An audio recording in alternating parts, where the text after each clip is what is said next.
Good morning, students.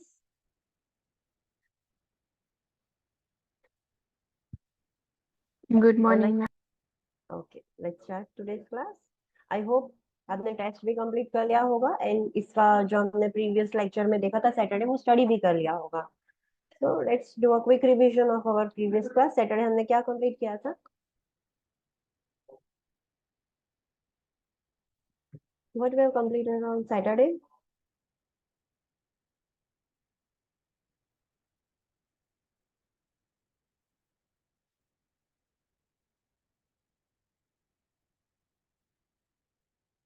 Pituitary gland problem. Pituitary gland के problems देखते हैं. कौन से प्रॉब्लम्स देखे थे? List out the name of problem. Hypopituitarism. Yes. Then. Hyperpituitarism. Okay. फिर.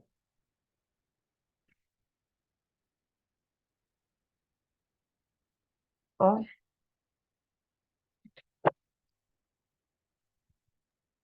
Hypophysis. Okay, that is surgery. But सिर्फ दो ही प्रॉब्लम्स है. Diabetes insipidus. Okay, and another is SIAD. SIADH. और ये प्रॉब्लम्स में एक सर्जरी की जाती है दैट इज हाइपोफाइसेक्टोमी. उसके बारे में भी हमने पढ़ा था. Okay, so let's do a quick revision of our previous class. Pituitary gland problem में फर्स्ट है hypopituitarism. What do you mean by this condition?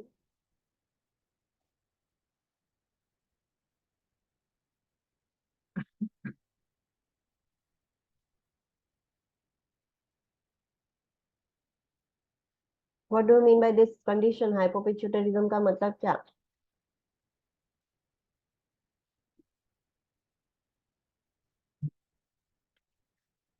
You have not studied this.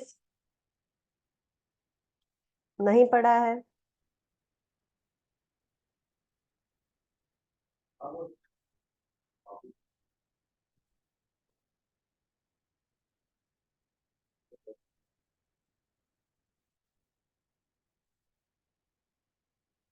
अगर आपने नहीं पढ़ा है तो रिवीजन करने का कोई मतलब नहीं है. I am not doing it for my self. अगर आपको पढ़ना ही नहीं है तो रिवीजन करने का कोई मतलब ही नहीं है. Okay, Pituitary read it. secrete sorry. होंगे. Pituitary hormones. लेस secrete होंगे. ओके, कौन से लोब के? Anterior. एंटीरियर लोब के पिट्यूटरी हॉर्मोन्स कम सीक्रेट होंगे. स्पेशली कौन से हार्मोन ज्यादा अफेक्ट होते हैं जो कम सीक्रेट होंगे?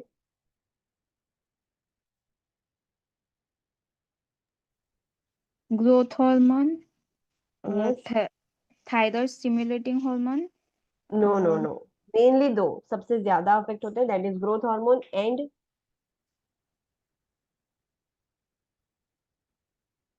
Gonadotropin. Gonadotropic hormone. यस, ये सबसे ज्यादा अफेक्ट होते हैं. बट ऐसा नहीं है कि सिर्फ ये दो ही अफेक्ट होंगे. समटाइम्स कुछ पेशेंट में और हार्मोन्स भी अफेक्ट हो सकते हैं like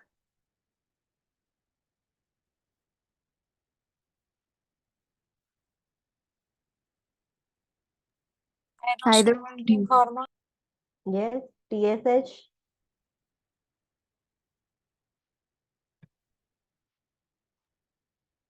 Adrenocorticotropic hormone, ACTH, antidiuretic hormone. ADH. Yes, ये भी कभी कभार अफेक्ट हो सकते हैं but most commonly GH and gonadotropic सबसे ज्यादा अफेक्ट होते हैं. तो उसको हम हाइपोपिट्यूटरिज्म बोलेंगे. What are the sign and symptoms? Sign and symptoms will depend कि कौन सा हार्मोन कम सिक्रीट हो रहा है उसके ऊपर डिपेंड करेगा. बट हमें अगर इतना पता होगा कि ये हार्मोन का फंक्शन क्या है, ग्रोथ हार्मोन का फंक्शन क्या है, TSH का, ADH का, ACTH का, उसका फंक्शन क्या है, गोनेडोट्रोपिक हार्मोन्स का फंक्शन क्या है, तो अगर वो कम सिक्रीट होगा तो उसका फंक्शन कम हो जाएगा, वो पता चलेगा. दैट इज वाई मैंने एनाटॉमी जब चलाया था तब मैंने आपको बोला था कि इसके फंक्शन याद रखो because it is not possible to remember each and every assessment finding of the problems. बहुत सारी कंडीशंस है. तो अगर फंक्शन पता होंगे तो फंक्शन के ऊपर से आप असेसमेंट फाइंडिंग्स इजीली याद रख पाओगे कि ये फंक्शन इसका था. और वो कम हो जाएगा, तो पेशेंट के अंदर ये साइन एंड सिम्टम्स देखने को मिल सकते हैं. So what will be the sign and symptoms right now? Just list it out.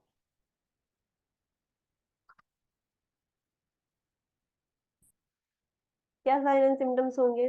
obesity, okay. reduced cardiac output, hmm. infertility, infertility and sexual sexual dysfunction. fatigue, yes. Hmm. low BP, yes, hypotension होगा. Then sometimes अगर problem pituitary gland में cancer है, tumour हो गया है pituitary gland में, तो headache, visual defect, हाँ, हेडेक भी होगा, विजुअल डिफेक्ट होगा. विजुअल डिफेक्ट क्यों? बिकॉज पिट्यूटरी ग्लैंड के ऊपर ही ऑप्टिक कियाज्मा होता है, मतलब ऑप्टिक नर्व्स उसके आसपास से गुजरती है, तो उसको भी प्रॉब्लम हो सकता है. इंटरवेंशन क्या कर सकते हैं? जब भी कम सीक्रेट होता है तो हम क्या कर सकते हैं? hormone replacement, हमें हार्मोन रिप्लेसमेंट करना होगा, बिकॉज कम सीक्रेट हो रहा है, तभी हम बाहर से एक्स्ट्रा दे पाएंगे. So we have to do the hormone replacement. But patient को उसके साथ साथ कुछ और भी प्रॉब्लम्स है, तो उसका भी ध्यान रखेंगे, सपोर्टिव ट्रीटमेंट भी देंगे. एंड अगर कॉज है ट्यूमर्स, कैंसर है, तो हमें वो भी निकालना पड़ेगा. अगर ट्यूमर नहीं है बट पिट्यूटरी ग्लैंड में लाइक पेशेंट को एक्सीडेंट हुआ है, ट्रॉमा हुआ है, स्ट्रोक की वजह से कुछ प्रॉब्लम हुआ है, तो फिर वो भी ट्रीटमेंट देंगे. सो ऑलवेज इंटरवेंशन किस पर डिपेंड करेगी कि पेशेंट के सिम्टम्स क्या है, तो सिम्टोमेटिक, एंड पेशेंट का कॉज क्या है, तो कॉज को ठीक करने के लिए ट्रीटमेंट होगी. बट कम में always we have to give the replacement. So we will give hormone replacement, we will provide emotional support to the patient. जो भी उसकी फीलिंग्स है डिस्टर्ब बॉडी इमेज के रिलेटेड, सेक्सुअल डिस्फंक्शन के रिलेटेड, तो हम पेशेंट को बोलेंगे कि you can express your feeling, we can discuss. फिर क्लाइंट एजुकेशन देंगे कि what are the sign and symptoms of hypofunctioning and hyper functioning. ऐसा ना हो कि पेशेंट मेडिसिन कम ले, रिप्लेसमेंट कम ले, तो हाइपोफंक्शन ही रह जाएगा. अगर मेडिसिन बहुत ज्यादा हो गई, एक्सेस हो गई, तो हाइपर फंक्शनिंग हो जाएगा. तो दोनों के साइन एंड सिम्टम्स पेशेंट को पता होंगे, तो वो समझ पाएगा कि वो डोज ज्यादा ले रहा है कि कम ले रहा है, कुछ असर ही नहीं हो रहा है. सो वो हमें सिखाना होगा पेशेंट को. फिर हमने देखा हाइपरपिट्यूटरिज्म, मतलब what is the another name of hyperpituitarism? acromegaly, Acromegaly. Yes. What happens in this condition? secretion ज्यादा हो जाएगा. Specifically कौन से हार्मोन का? growth hormone और Yes. No. Specifically we are talking about growth hormones. Growth hormone का secretion excess हो जाता है. दूसरे हार्मोन्स इतने ज्यादा अफेक्ट नहीं होते. And also anterior pituitary lobe affect होता है, सो इसीलिए ग्रोथ हार्मोन का सिक्रेशन बढ़ जाएगा. सो इसीलिए स्पेसिफिक उसका नाम दे दिया एक्रोमेगाली. साइन एंड सिम्टम्स कैसे होंगे पेशेंट के?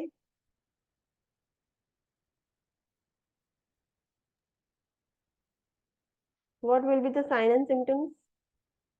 Large hands and feet. Okay.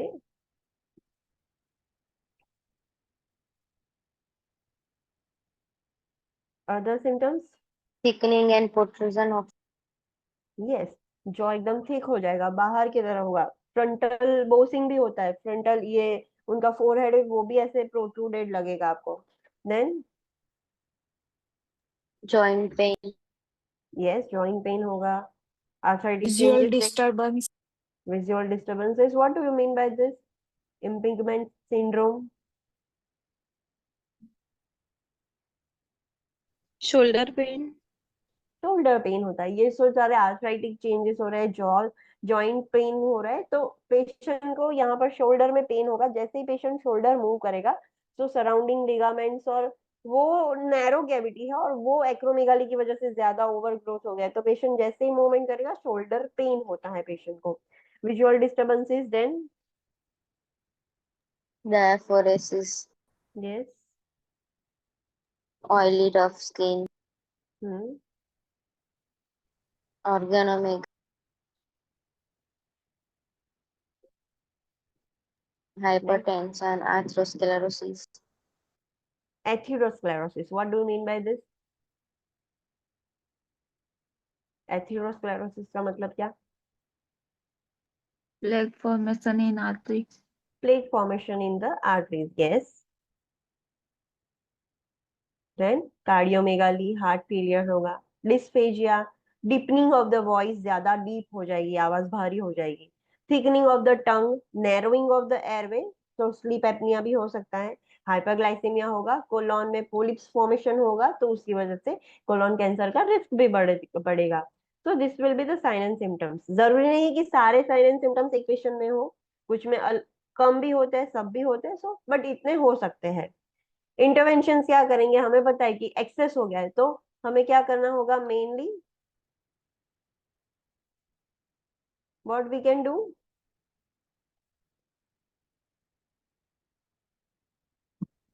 Suppression. Suppression करना होगा, कम करना होगा। अभी कम हम कुछ मेडिसिन देके उसकी एक्शन ब्लॉक करके ऐसा कुछ करके हम कर सकते हैं, बट हमने ये ट्राई किया फिर भी वो असर नहीं कर रहे, तो लास्ट में हमें क्या करना होगा, व्हाट वी कैन डू, जहां से सिक्रेशन हो रहा है उसको ही रिमूव कर देंगे। सो सर्जरी करनी पड़ेगी। हमने बहुत ट्राई कर लिया बट वो सिक्रेट कर ही जा रहा है एक्सेस ग्रोथ हार्मोन, तो फिर क्या करेंगे, पिट्यूटरी ग्लैंड को ही रिमूव कर देंगे। या तो उसके ऊपर ट्यूमर है जिसकी वजह से पिट्यूटरी ग्लैंड ऐसे खराब बिहेव कर रहा है, ज्यादा एक्सेस रिमूव कर रहा है, तो वो भी रेडिएशन करके, रेडिएशन थेरापी देके हमें वो तो ठीक करना ही पड़ेगा कॉज। सो मेनली हमारा गोल क्या है, we want to suppress the secretion of GH और एक्शन ऑफ जीएच, हमें जीएच को कम करना है। तो रेडिएशन के लिए प्रिपेयर कर सकते हैं, स्टीरियोटैक्टिक रेडिएशन के लिए hypophysectomy. What is this hypophysectomy? Removal of pituitary. Removal of pituitary gland, partial करो कि पूरा करो, उसको हाइपोफाइसेक्टोमी ही बोलेंगे। अगर हाइपोफाइसेक्टोमी के आगे रेडिकल वर्ड लिख दिया जाए तो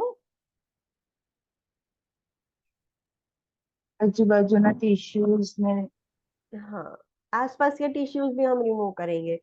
फिर पेशेंट के जो भी साइन एंड सिम्टम्स है उसके लिए भी ट्रीटमेंट देंगे, सिम्टोमेटिक ट्रीटमेंट तो देनी ही पड़ेगी। Vital science monitoring, intake output, ये सब कुछ हम ध्यान रखेंगे। स्वेलोइंग एबिलिटी चेक करेंगे बिकॉज इसमें डिस्पेजिया भी होता है। सो पेशेंट के जो भी साइन एंड सिम्टम्स आपको क्वेश्चन में दिए हैं उसके रिलेटेड आपको कुछ तो करना ही होगा। सो इंटरवेंशन ऑलवेज सिम्टोमेटिक इंटरवेंशन तो करनी ही पड़ेगी, सिर्फ मेन ट्रीटमेंट देके हम नहीं छोड़ सकते पेशेंट को। सो वो सारी इंटरवेंशन करेंगे। फिर हमने देखा हाइपोफाइसेक्टोमी। हाइपोफाइसेक्टोमी में कौन से टाइप्स की सर्जरी की जा सकती है, पिट्यूटरी एडिनेक्टोमी, मतलब जो पिट्यूटरी ग्लैंड पर एडिनोमा हो गया है, कैंसर मतलब जो ट्यूमर फॉर्म हो गया है वो रिमूव कर सकते हैं। या तो सब लेबियल ट्रांसफिनोइडल पिट्यूटरी ग्लैंड का सर्जरी किया जा सकता है। So what do you mean by this सब लेबियल ट्रांसफिनोइडल पिट्यूटरी सर्जरी का मतलब?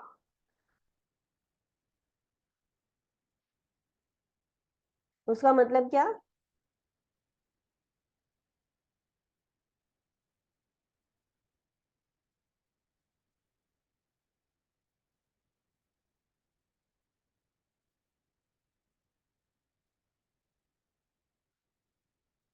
What do you mean by this terminology? Question में लिखा होगा patient has undergone sublabial transsphenoidal pituitary gland surgery and what interventions you have to take. आपको पता ही नहीं है कि सर्जरी कैसे की है, तो उसके रिलेटेड इंटरवेंशंस कैसे लोगे फिर? Remove pituitary gland. कहाँ से कैसे रिमूव करना है? नेजल में से प्रोब इंसर्ट करके। ओके, सो डॉक्टर्स जनरली क्या करते हैं, अपर लिप को ऐसे लिफ्ट करेंगे और जहां पर upper lip and gums attach होते हैं वहां से स्कोप को इंसर्ट करेंगे और वो नेजल कैविटी के पीछे से, मतलब सब ट्रांसफिनोइडल, यहाँ पर स्फिनोइडल बोन होता है, सो वहां से पीछे डाल के सीधा वो ब्रेन के अंदर से पिट्यूटरी ग्लैंड को एक्सेस करेंगे एंड फिर उसको रिमूव करेंगे। इसमें मेन हमें कौन, अगर हमें पता है कि कौन सी सर्जरी की है, क्रेनियोटॉमी मतलब ब्रेन बोन ओपन करके भी सर्जरी की जा सकती है और ये लेस इन्वेजिव मेथड भी यूज की जा सकती है। आपको क्वेश्चन में देखना है कि कौन सी सर्जरी की है, बिकॉज दोनों सर्जरी के कॉम्प्लिकेशंस अलग अलग है। आइडियली डॉक्टर ये लेस इन्वेजिव ही प्रीफर करते हैं बिकॉज उसमें कॉम्प्लिकेशंस कम होती है। सो अगर क्रेनियोटॉमी बोन ओपन करके, हेड का बोन ओपन करके सर्जरी करेंगे तो कौन सी कॉम्प्लिकेशंस हो सकती है?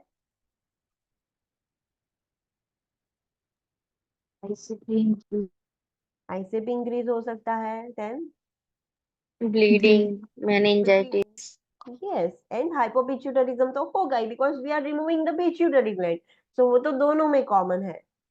कोई भी सर्जरी, कोई भी ग्लैंड हम निकाल दे, फिर उसका हाइपोफंक्शन ही हो जाएगा, बिकॉज अब ग्लैंड ही नहीं है तो सिक्रेशन होगा कहाँ से? तो there will be hypopituitarism. And sublabial transsphenoidal pituitary surgery में क्या होगा?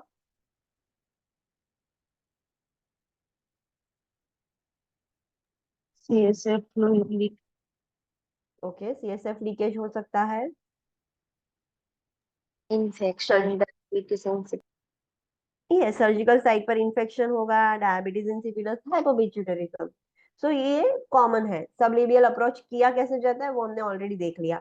नाउ पोस्ट ऑपरेटिव इंटरवेंशन क्या होगी? अगर क्रेनियोटॉमी किया हुआ है तो सेम क्रेनियोटॉमी में जो हम पोस्ट ऑपरेटिव इंटरवेंशन लेते हैं कि vital sign monitoring, LOC level check करना, न्यूरोलॉजिकल स्टेटस चेक करना, आईसीपी इंक्रीज हो रहा है कि नहीं वो चेक करते रहना, head of the bed elevate करना, वो सब सेम होगा। फिर अगर वो ट्रांसफिनोइडल अप्रोच यूज किया है तो पेशेंट को बोलना है स्नीजिंग, कॉफिंग, नोज ब्लोइंग नहीं करना है, ब्लीडिंग के लिए चेक करेंगे। अगर पेशेंट को हमें पता है कि डायबिटीज इंसिपिडस का भी रिस्क है तो वो भी मॉनिटर करेंगे। अगर आपको लगता है कि यूरिन आउटपुट ज्यादा हो गया तो इमीडिएटली आप डॉक्टर को बोलोगे कि patient might be suffering from diabetes insipidus, DI से सफर कर रहा है। फिर जो भी हम पिट्यूटरी ग्लैंड निकालेंगे कोई भी मेथड से, वेदर इट इज फ्रॉम क्रेनियोटॉमी और ट्रांसफिनोइडल, हमें लाइफ लॉन्ग पेशेंट को देना है कि आप लाइफ लॉन्ग अगर आपको ये हॉर्मोन्स का लेता ही रहना पड़ेगा। फॉर एग्जाम्पल पार्शियल हाइपोफाइसेक्टोमी किया है, सिर्फ एंटीरियर या सिर्फ पोस्टीरियर निकाला है, तो जो लोब निकाला है उसके हॉर्मोन्स लेने पड़ेंगे। अगर दोनों निकाल दिए हैं तो दोनों के जो भी कॉमन है बहुत इंपॉर्टेंट हॉर्मोन्स है वो तो पेशेंट को रेगुलरली लेने ही पड़ेंगे, उसके सिवा पेशेंट को पास कोई और ऑप्शन नहीं है। तो ये चीज हमें ध्यान रखनी पड़ेगी। देन पेशेंट को अगर इन्फेक्शन है, meningitis related sign and symptoms है तो हम रिपोर्ट करेंगे। मेनिंजाइटिस है वो कैसे पता चलेगा? If patient is suffering from meningitis आपको कैसे पता चलेगा? क्लासिकल साइन, हॉलमार्क साइन क्या है जो आपने ड्यूरिंग योर कॉलेज भी आपने स्टडी किया होगा, न्यू स्टूडेंट्स को भी पता होना चाहिए ये। Kernig's sign. Yes, Kernig signs and Zudinski. Brudzinski signs. Yes, तो इससे हमें पता चलेगा। इन्फेक्शन को मॉनिटर करने के लिए क्या करोगे? रीडा स्कोर चेक करोगे। जहां पे भी इंसिजन हो वहां पर रीडा स्कोर चेक करने से आपको पता चल जाएगा कि इन्फेक्शन है कि नहीं। उसमें से जो डिस्चार्ज निकलेगा वो भी प्लूरिन निकलेगा, राइट? तो ये सबसे हमें पता चल जाएगा। पेशेंट को मेडिसिन देंगे। अगर ट्रांसलेबियल यूज किया है तो पेशेंट को रेगुलरली माउथ रिंसेस करवाना है एवरी 4 आवरली। टूथब्रश नहीं यूज करना है। अगर यूज कर रहा है पेशेंट तो सॉफ्ट ब्रिशेस वाला बहुत सॉफ्ट यूज करना पड़ेगा। What is the red important point?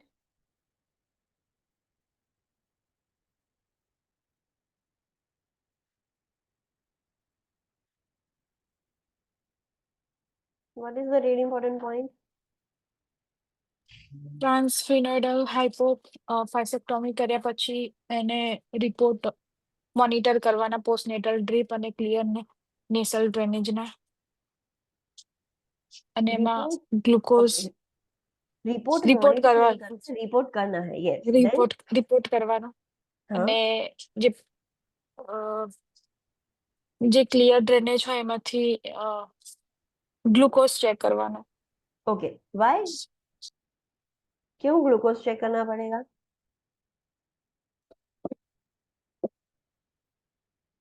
आपने क्यों PH. किया glucose? There might be possibility कि वो जो क्लियर ड्रेनेज निकल रहा है वो सीएसएफ भी हो सकता है। तो हमें वो चेक करना होगा। लीकेज हो रहा है, पोस्ट नेजल ड्रेनेज हो रहा है तो हम बोलेंगे सर को कि सर लीकेज हो रहा है। फिर हम हमें भी वी आर स्मार्ट इनफ कि हमें पता है कि लीकेज हो रहा है तो हमें चेक करना होगा कि क्या लीकेज हो रहा है, नेजल सिर्फ ड्रेनेज है कि सीएसएफ है। तो हम ग्लूकोज टेस्ट करेंगे। स्ट्रिप जो ग्लूकोमीटर है उसमें स्ट्रिप इंसर्ट करेंगे एंड ब्लड की जगह वो जो क्लियर ड्रेनेज का सैंपल है वो रखेंगे उस पर। अगर ग्लूकोज रीडिंग आ रहा है, कोई भी ग्लूकोज रीडिंग आ रहा है मतलब ये सीएसएफ है। अगर एरर आ रही है तो दूसरी बार करके कंफर्म करेंगे कि एक्चुअली में एरर ही है। एंड फिर हम सर को बोलेंगे कि सर सिर्फ नेजल ड्रेनेज हो रहा है, it is not CSF, I have already check. But ये बहुत इंपॉर्टेंट है चेक करना। ओके, फिर हमने देखा diabetes insipidus. What is this?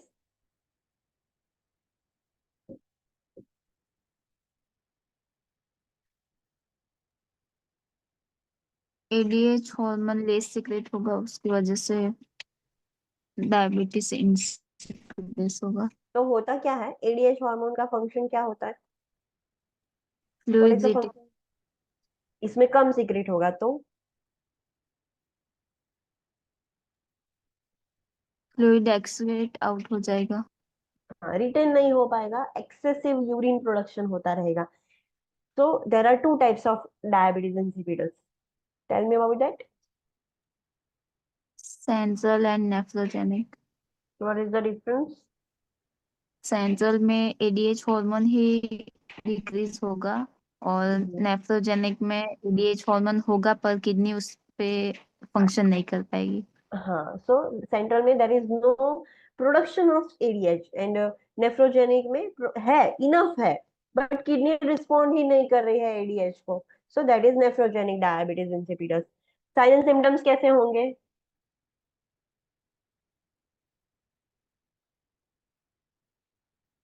Body में फ्लूइड रिटेन नहीं हो रहा है, सब लीक हो रहा है, so obviously patient will go in dehydration, patient dehydrated हो जाएगा बिकॉज सारा फ्लूइड यूरिन से बॉडी में से बाहर ही निकल जा रहा है। पेशेंट का यूरिन प्रोडक्शन इतना एक्सेस हो जाएगा, बहुत ज्यादा पोली यूरिया हो जाएगा पेशेंट को, एंड पोली यूरिया की वजह से डिहाइड्रेटेड हो रहा है, तो सारे साइन एंड सिम्टम्स डिहाइड्रेशन के भी होंगे। यूरिन कैसा होगा? एकदम डाइल्यूटेड, वाइट, लो स्पेसिफिक ग्रेविटी वाला होगा। सो डिहाइड्रेशन के सिम्टम्स कौन से हैं? चलो बोलो। फ्लूइड वॉल्यूम डेफिशिएंट के सिम्टम्स कौन से हैं?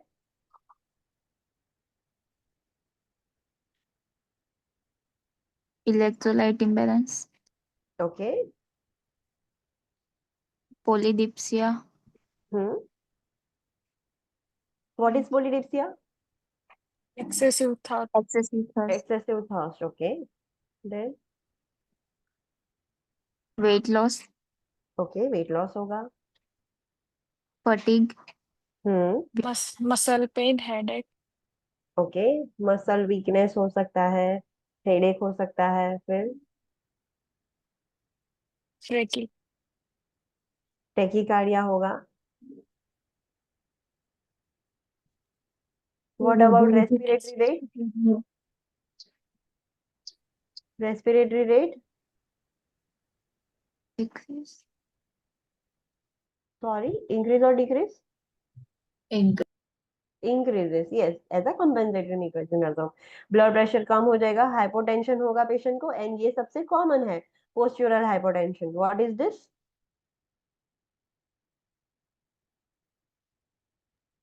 पोस्चुरल हाइपोटेंशन का मतलब क्या? मूवमेंट करने पर बीपी लो हो पोजीशन, जाएगा। हाँ, पोजीशन चेंज करने की वजह से बीपी ड्रॉप होता है। आइडियली कैसी position?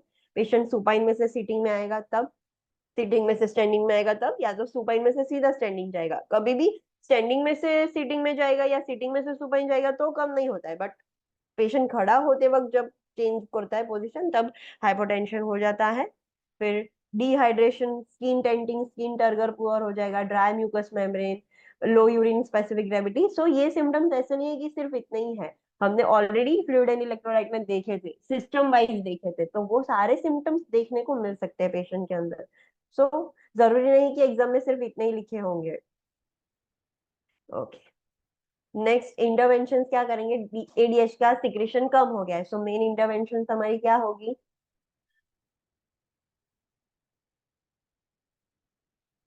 Main intervention replacement therapy, replacement करना होगा, और एडीएच हमें पता है वेजोप्रेसिन, प्रेसिन हो ना जिसके पीछे, उससे पता चलना चाहिए कि ये एडीएच का हार्मोन या मेडिसिन है, तो पेशेंट के अंदर से सिक्रेट नहीं कर पाता है, नेचुरली हमारी बॉडी ये सिक्रेट करती है।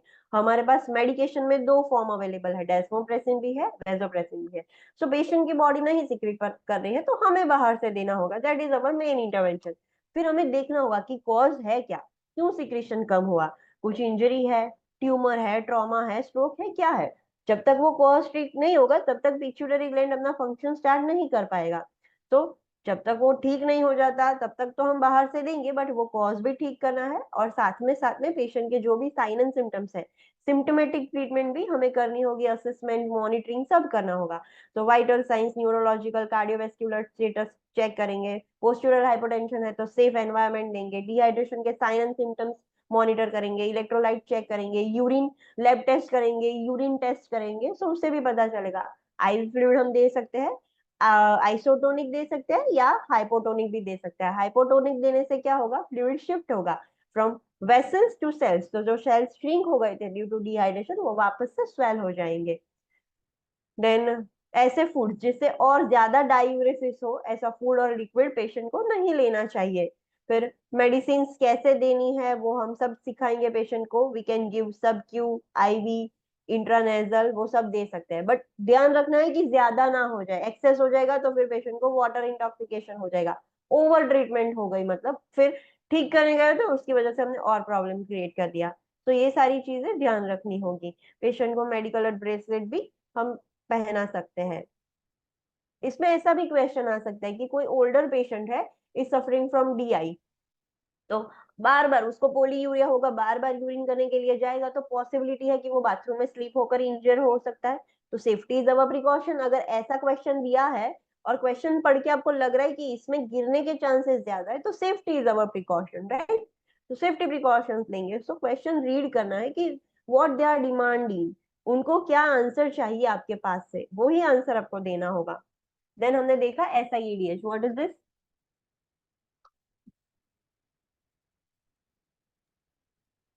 What is SIEDH? एडीएच ज्यादा सीक्रेट होगा। Okay, excess secretion of ADH, उसके कॉजेस हमने देखे। अगर ADH ज्यादा सीक्रेट होगा तो क्या प्रॉब्लम होगा? फ्लूइड रिटेन हो जाएगा। फ्लूइड रिटेन होगा, यस। सो फ्लूइड रिटेंशन की वजह से इंट्रावेस्कुलर वॉल्यूम बढ़ जाएगा and water intoxication. Okay, water intoxication, so उसकी वजह से होगा क्या?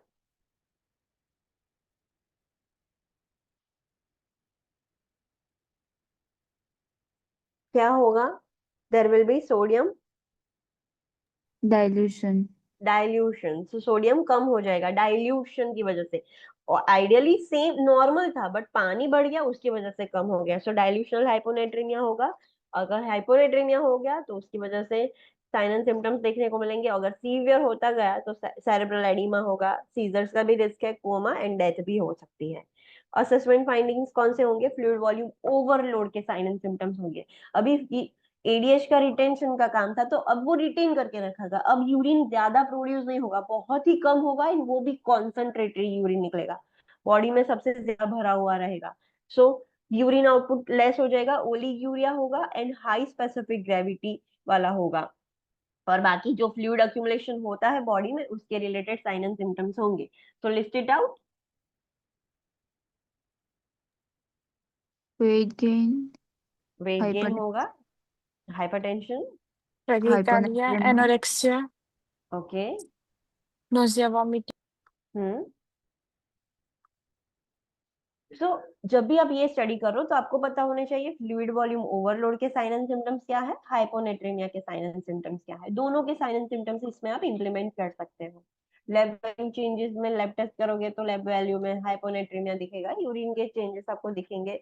हाइपोनेट्रीमिया की वजह से लेवल ऑफ कॉन्शियसनेस डिक्रीज हो जाता है, मेंटल स्टेटस चेंज हो जाता है, डेलीरियम, कंफ्यूजन, डिसोरिएंटेड हो जाएगा पेशेंट। तो वो सारे साइन एंड सिम्टम्स आप इंप्लीमेंट यहाँ पर कर सकते हो। नाउ इंटरवेंशन, एक्सेस हो गया है तो हमें करना क्या है,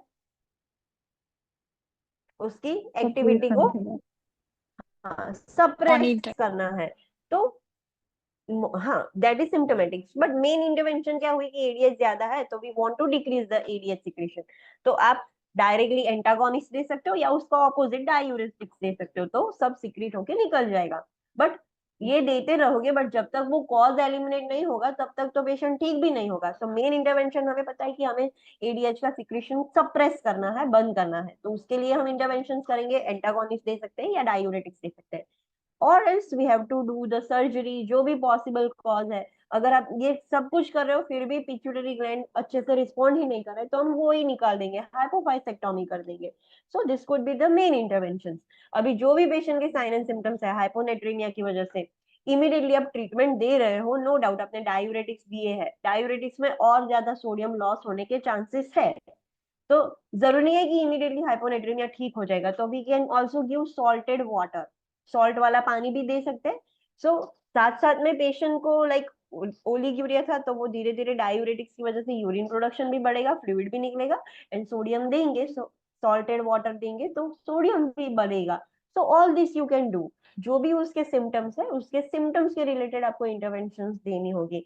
ऑल्सो असेसमेंट एंड मॉनिटरिंग तो हमारे पास होगा ही, वो तो करते ही रहना है। तो vital signs, cardiac, neurological status check करेंगे, वेट मॉनिटरिंग करेंगे, इनटेक आउटपुट चेक करेंगे, यूरिन आउटपुट कैसा है, सेफ एनवायरनमेंट देंगे। इसमें रैशनल क्या है, बिकॉज पेशेंट की कॉन्शियसनेस कम हो रही है, पेशेंट डिसोरिएंटेड हो रहा है, कंफ्यूज हो रहा है, डेलीरियम्स हो रहा है, इसकी वजह से पेशेंट को इंजरी होने के चांसेस है, इसीलिए हम सेफ एनवायरनमेंट देंगे। देन आईसीपी चेक करते रहना है, सेरेब्रल एडिमा की वजह से आईसीपी भी होता है, सीजर प्रिकॉशंस इंप्लीमेंट करने होंगे, this is important because seizures का भी रिस्क है इसमें। देन हेड एलिवेट करना है but not more than 10 degrees, because क्या होगा, हेड एलिवेशन की वजह से सडनली वो ड्रॉप हो जाएगा, प्रेशर जो सर्कुलेटिंग वॉल्यूम है वो ड्रॉप हो सकता है, उसकी वजह से वेसल्स को क्या लगेगा कि there is a low blood pressure, और फिर बैरो रिसेप्टर एक्टिवेट हो जाएंगे और वो ज्यादा एडीएच रिलीज करवाएंगे, एंड वी डोंट वांट कि ऐसा कुछ हो। देन फ्लूइड रेस्ट्रिक्ट करना पड़ेगा, ideally not more than 1000 per day, 1000 ml per day से ज्यादा नहीं दे सकते, तो रेस्ट्रिक्शन करेंगे हम। देन आईवी फ्लूइड्स में एनएस या हाइपरटोनिक दे सकते हैं, हाइपरटोनिक देने से क्या होगा, जो सेल स्वेलिंग हो गया था वो सब पानी खींचकर वेसल्स में आ जाएगा, फिर हम डायूरेटिक्स देंगे तो वेसल्स में से भी निकल जाएगा, सो इन शॉर्ट स्वेल जो स्वेलिंग हुआ था सेल्स में वो नॉर्मल हो जाएंगे। फिर डायूरेटिक्स देने के लिए एक चीज आपको खास ध्यान रखनी होगी, what is that? Serum sodium level check करना होगा। कितना होना चाहिए?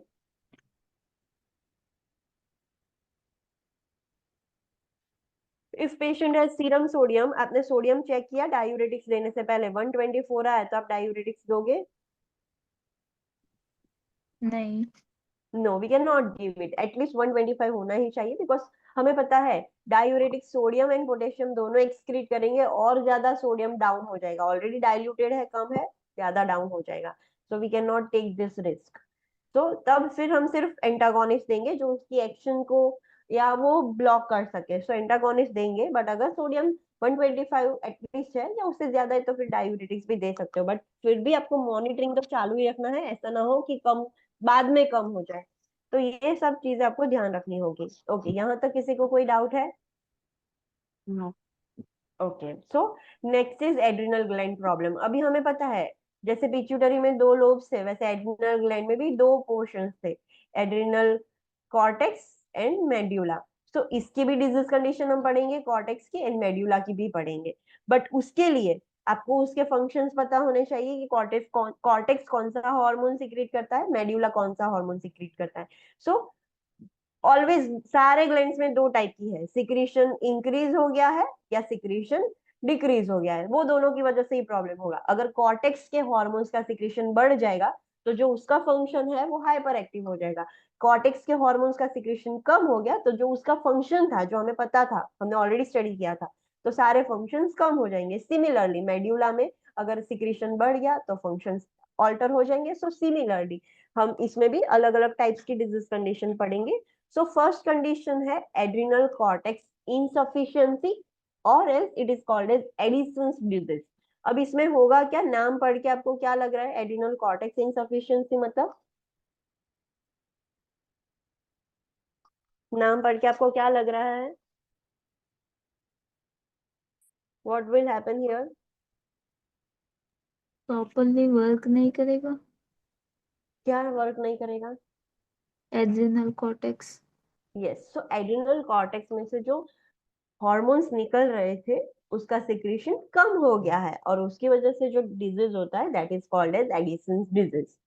सो उसमें भी हम देखेंगे प्राइमरी सेकेंडरी करके। सो प्राइमरी एड्रिनल इनसफिशिएंसी उसमें होता क्या है, it is also known as Addison's disease.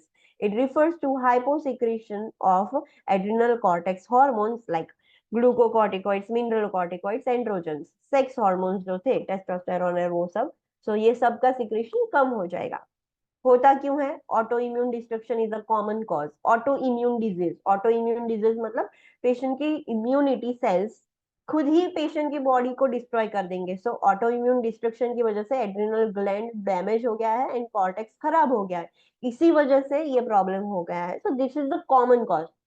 Adrenal cortex insufficiency इसकी वजह से सबसे ज्यादा देखने को मिलती है. सो हमें पता है कि ये डैमेज हो गया तो फिर पेशेंट को लाइफ लॉन्ग रिप्लेसमेंट की जरूरत पड़ेगी glucocorticoids and mineralocorticoids. If the significant hyposecretion occurs, the condition is fatal if left untreated. Patient को कम सिक्रेशन है तो बहुत ज्यादा सिग्निफिकेंट, बहुत ज्यादा ही कम सिक्रेशन हो रहा है तो पेशेंट को लाइफ लॉन्ग जिंदा रहे तब तक ग्लूकोकॉर्टिकॉइड्स, मिनरलोकॉर्टिकॉइड्स लेने पड़ेंगे. अगर आपने ये ट्रीट नहीं किया तो पेशेंट की जान भी जा सकती है. It is fatal if left untreated. Secondary adrenal insufficiency, उसमें होता क्या है, it is caused by hyposecretion of ACTH from the anterior pituitary gland. Mineralocorticoid release is spread. अब दो टाइप हमने देखी, प्राइमरी एंड सेकेंडरी. प्राइमरी में क्या होता था कि प्रॉब्लम कहां पर था, एड्रिनल कॉर्टेक्स में. सेकेंडरी में प्रॉब्लम कहां पर है,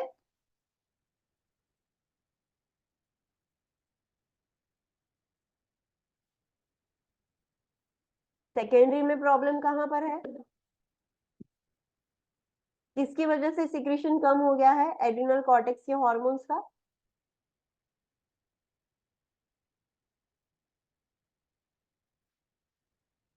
वी हैव जस्ट स्टडीड, एक सेकेंड भी नहीं हुआ.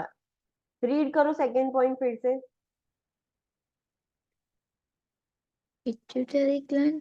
यस, उसमें प्रॉब्लम पिट्यूटरी, जो एंटीरियर पिट्यूटरी, अगर anterior pituitary gland ACTH secrete करेगा तभी तो एड्रिनल कॉर्टेक्स को ऑर्डर्स मिलेंगे to secrete the cortex hormones. But pituitary gland ही खराब हो गया है, वो ही एसीटीएच रिलीज नहीं कर रहा है. जैसे हमने आगे देखा ना, हाइपोपिट्यूटरिज्म में अगर एसीटीएच अफेक्ट हो गया तो उसकी वजह से एडिसन्स डिजीज भी हो सकता है.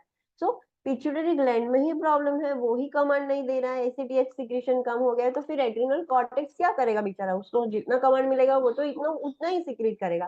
बट कॉमनली इसमें मिनरलोकॉर्टिकॉइड बच जाता है. अगर एंटीरियर पिट्यूटरी ग्लैंड में प्रॉब्लम है, वो एसीटीएच कम सिक्रेट कर रहा है तो ग्लूकोकॉर्टिकॉइड्स एंड एंड्रोजन्स का सिक्रेशन कम हो जाएगा. मिनरलोकॉर्टिकॉइड्स शायद नॉर्मल सिक्रेट हो सकते हैं, शायद. It is spread but like it is not sure कि सारे पेशेंट में स्प्रेड हो जाएगा. So understood what is the difference between primary and secondary adrenal insufficiency. Difference पता चला. यस. हाँ.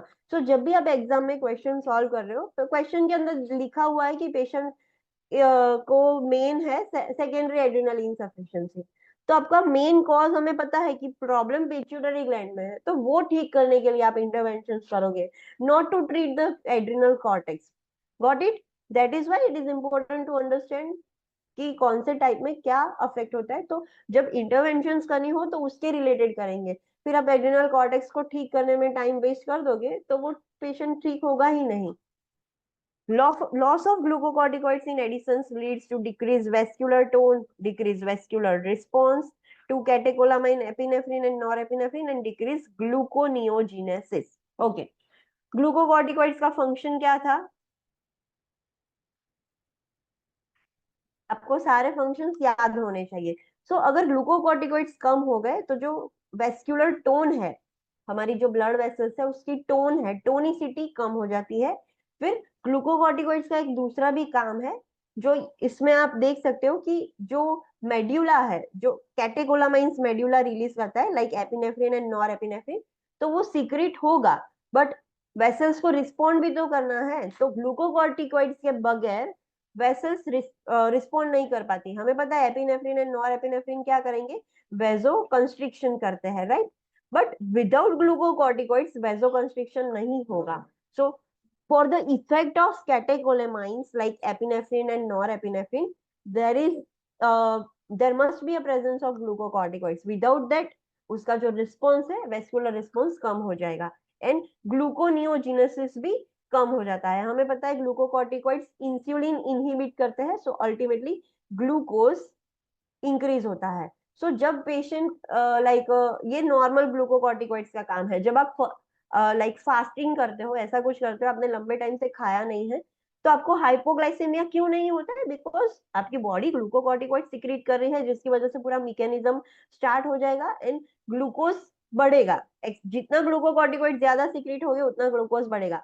बट अगर कोई पेशेंट को ग्लूकोकॉर्टिकॉइड सिक्रीशन कम हो गया है, तो नया ग्लूकोज नहीं, ग्लूकोज बढ़ेगा ही नहीं, ग्लूकोज कम ही रहेगा। तो वो थोड़ी देर भी नहीं खाएगा तो उसको हाइपोग्लाइसेमिया हो जाएगा, वो चक्कर खा के गिर जाएगा।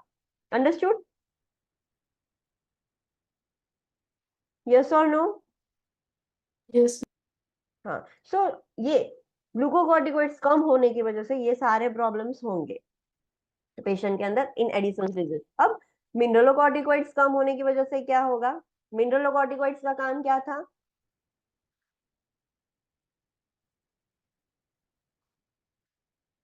फंक्शन ऑफ मिनरलोकॉर्टिकॉइड्स नोट्स लिखी है आपने? बोलो। Electrolyte balance. हाँ, तो specific, what does the mineralocorticoid do with the body? Sodium retention and potassium excretion. Okay, potassium excretion. अब कम हो गया है तो होगा क्या?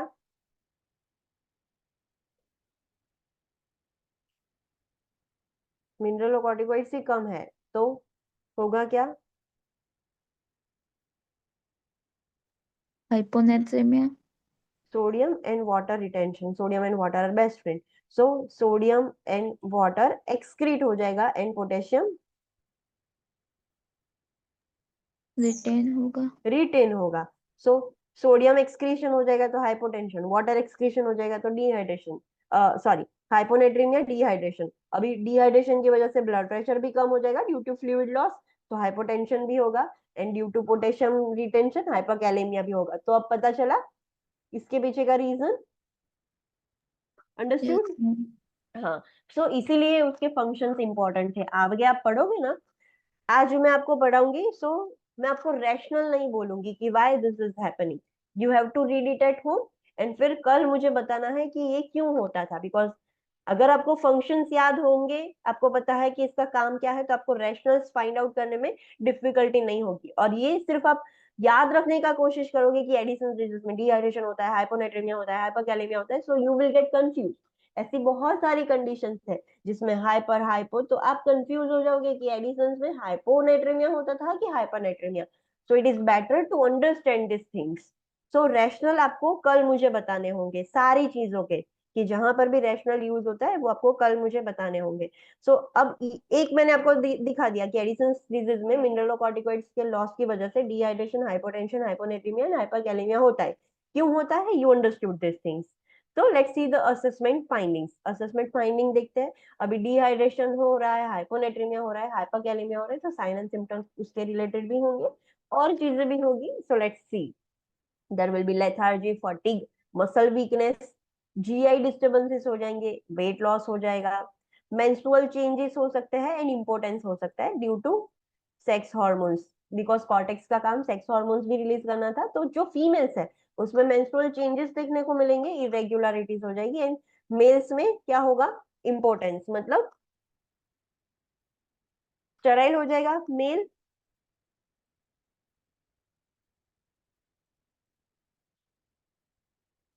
unable to ejaculate. Okay, so no, not unable to exactly ejaculate, patient को इरेक्शन ही नहीं आएंगे। जो मेल पेशेंट है, the male patient does not feel the erection, so there might be possibility कि वो इजेक्यूलेट ना हो, बट विदाउट इरेक्शन शायद इजेक्यूलेट हो सकता है, बट इंपॉर्टेंस में ऐसा होगा, इरेक्शन नहीं आएंगे, इजेक्यूलेशन में प्रॉब्लम होगा। There will be hypoglycemia. क्यों होता है वो हमने ऑलरेडी देख लिया, बिकॉज ग्लूकोकॉर्टिकॉइड्स का काम, ग्लूकोकॉर्टिकॉइड्स जहां पर होंगे तब शुगर बढ़ता है, बट यहाँ कम है, तो there will be hypoglycemia, hyponatremia, hypokalemia, hypercalcemia and hypotension. Pigmentation, hyperpigmentation of skin, bronze with primary disease. जब आप कोई एडिशन डिजीज वाला पेशेंट देखोगे ना, तो आपको उसकी स्किन लाइक लाइक ऐसे पिगमेंटेशन ज्यादा हो गया, वो काला पड़ गया हो ना पेशेंट, ऐसा दिखेगा। सो हाइपर पिगमेंटेशन दिखेगा, एकदम ब्राउन स्किन हो जाएगी ये डिजीज में। सो this is the assessment finding. अब ये जो है ये सब कंफ्यूजिंग है, तो आप पूरा एंडोक्राइन खत्म कर दोगे तब इसमें ही आप कंफ्यूज हो जाओगे, हाइपर हाइपो एंड उसमें ही। सो ये आपको फंक्शंस याद रखे, रिमेम्बर करना है कि इसमें ऐसा होता है। इंटरवेंशंस क्या करेंगे, हमें पता है कि हार्मोन्स कम है तो मेन इंटरवेंशन हमारी क्या होगी, हार्मोन्स रिप्लेसमेंट करने होंगे। बट सिर्फ उतना ही काम नहीं है, हमें और चीजें भी पेशेंट को इंटरवेन करनी होगी और सपोर्टिव ट्रीटमेंट भी देनी होगी। So monitoring assessment always comes first in our nursing. So monitor vital signs particularly for hypotension, weight loss and intake and output, ये सब चीजें हम चेक करेंगे। Monitor WBC count, blood glucose and potassium sodium and calcium level, ये सब चीजें monitor करेंगे हम। Administer glucocorticoids mineralocorticoids medications as prescribe. Yes, शायद ऐसा हुआ हो कि सिर्फ ग्लूकोकॉर्टिकॉइड्स का सिक्रेशन कम हो गया तो फिर हम वो देंगे, मिनरलोकॉर्टिकॉइड्स का सिर्फ सिक्रेशन कम हो गया तो फिर वो देंगे, दोनों कम हो गया है तो दोनों देंगे। सो एंड ऑल जितना रिक्वायरमेंट है, जितना प्रिस्क्राइब किया है उतना देंगे। Observe for Addisonian crisis caused by stress, infection, trauma, and surgery. Yes, Addisonian crisis. What do you mean by this? Addisonian crisis का मतलब क्या है?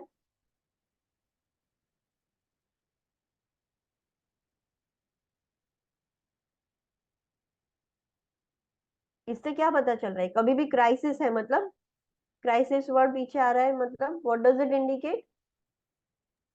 इमरजेंसी। ओके, इमरजेंसी है, वर्स हो गया है। सो एडिसन्स डिजीज की वजह से एडिसोनियन क्राइसिस हो गया है, मतलब बहुत ज्यादा खराब हो गया है। क्यों?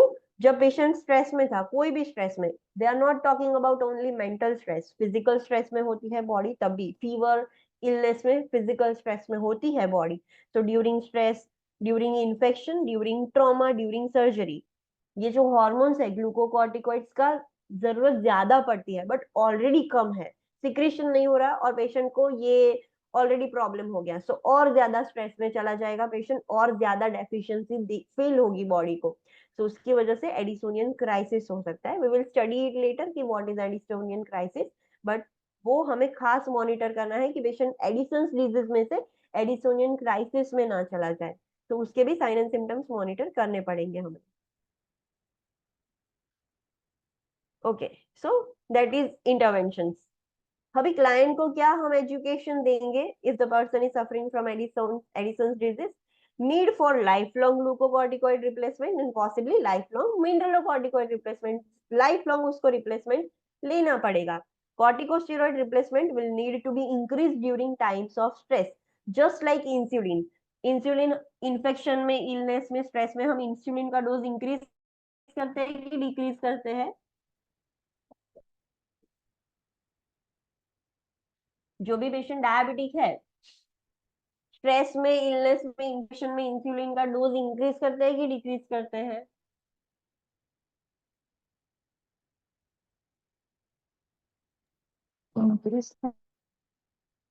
भी इंक्रीजेस द इंसुलिन डोज। अभी क्यों?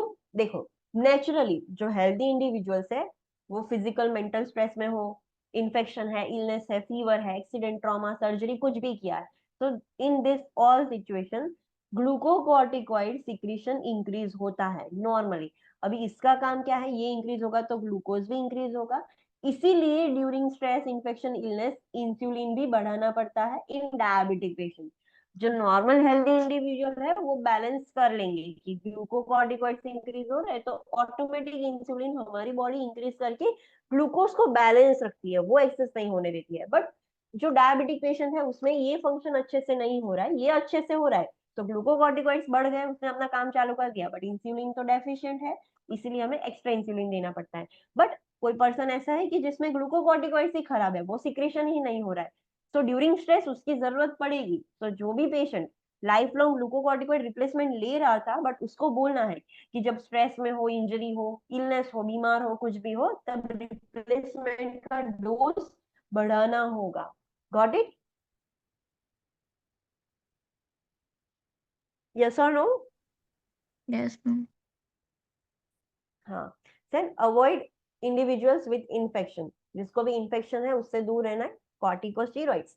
इम्यूनोसप्रेसेंट्स है, तो उसको केयरफुल रहना है। Avoid strenuous exercise and stressful situation, ऐसा कुछ नहीं करना है कि बॉडी स्ट्रेस में जाए। ज्यादा एक्सरसाइज करने की वजह से भी बॉडी स्ट्रेस में जाएगी, लाइक बॉडी पर इफेक्ट हो रहा है, तो फिर डिमांड बढ़ जाएगी कॉर्टिकॉइड्स की। सो पेशेंट को बोलना है स्ट्रीनस एक्सरसाइज, कोई भी स्ट्रेसफुल सिचुएशन अवॉइड करनी है। अवॉइड द ओटीसी मेडिकेशंस, कोई भी मेडिसिन खुद से अपने आप नहीं लेनी है without prescription, OTC medications avoid करनी है। Diet should be high in protein and carbohydrates. Client taking glucocorticoids should prescribe calcium and vitamin D supplements to maintain the normal level and to protect against corticosteroids induced osteoporosis.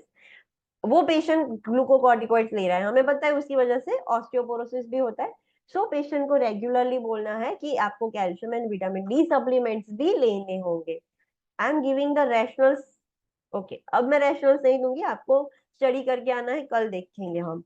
Some clients taking mineralocorticoids may be prescribed a diet high in sodium. जो mineralocorticoids ले रहे हैं उनको sodium भी ज्यादा देना होगा। क्यों? You have to give me answer tomorrow. Patient को बोलना है मेडिकल ब्रेसलेट, ये लिखकर लिखो कि इसका रैशनल फाइंड आउट करना है आपको।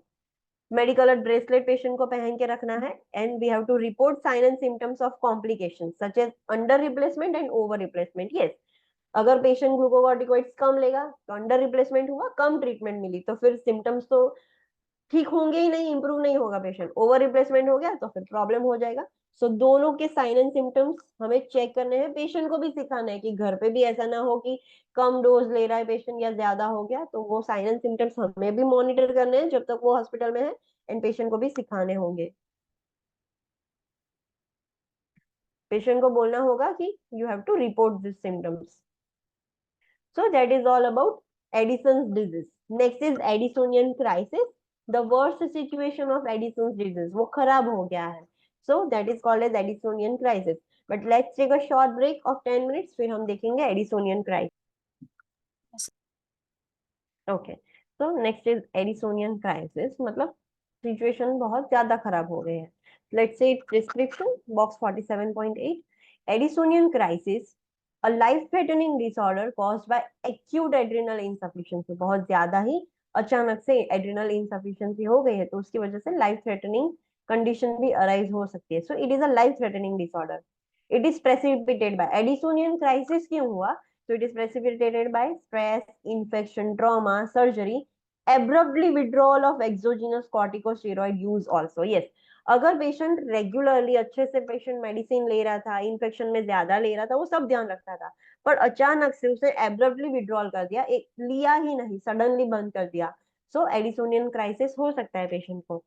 It can cause hyponatremia, hyperkalemia, hypoglycemia and hypovolemic shock. Same सारी चीजें जो होती थी एडिसोनियन डिजीज में वो ही होगा, बट थोड़ा ज्यादा होगा। ज्यादा हाइपोनेट्रीमिया, ज्यादा हाइपरकैलेमिया, ज्यादा हाइपोग्लाइसेमिया, ज्यादा डिहाइड्रेशन, सो ऑटोमेटिकली हाइपोवोलेमिया हो जाएगा और उसकी वजह से पेशेंट हाइपोवोलेमिक शॉक में जा सकता है। जब भी शॉक हो तब पेशेंट की डेथ हो सकती है। So that is why it is a life threatening disorder.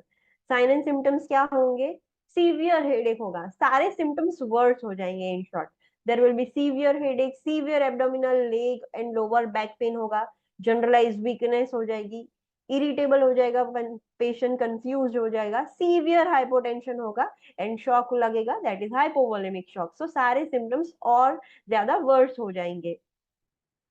Interventions क्या कर सकते हैं? Obviously we have to give now, हमें बाहर से रिप्लेसमेंट करना होगा, बट ज्यादा करना होगा। So high dose hydrocortisone replacement IV as prescribe, हमें रिप्लेसमेंट करना होगा, बट थोड़ा ज्यादा डोज में करना होगा, तभी लाइक बॉडी को सफिशिएंट मिल पाएगा।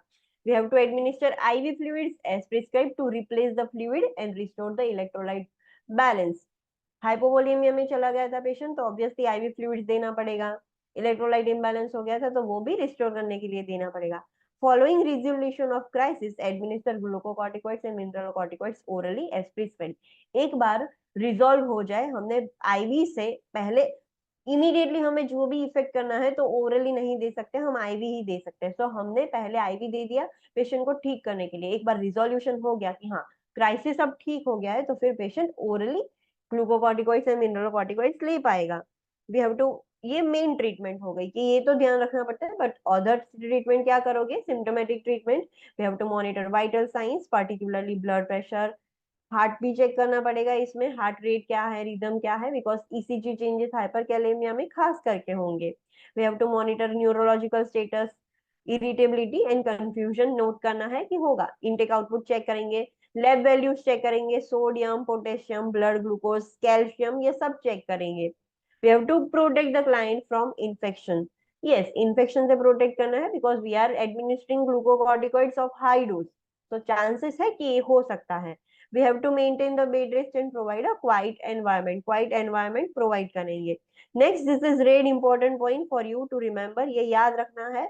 Client taking exogenous corticosteroid must establish a plan with their PSCP or endocrinologist for increasing their corticosteroid during the times of stress.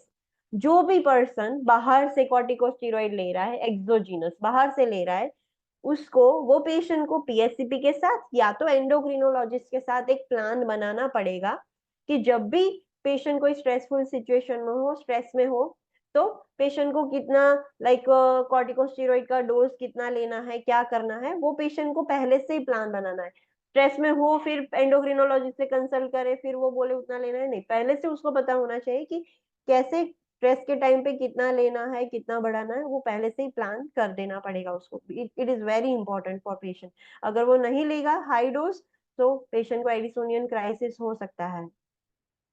So that is all about Edison's disease. Next is Cushing syndrome and Cushing's disease. अभी इसमें होगा क्या? हाइपरकॉर्टिसोलिज्म, मतलब इसमें क्या होगा? पहली condition में क्या हुआ था? एड्रिनल कॉर्टेक्स के हॉर्मोन्स, एडिसन्स डिजीज में क्या होता था?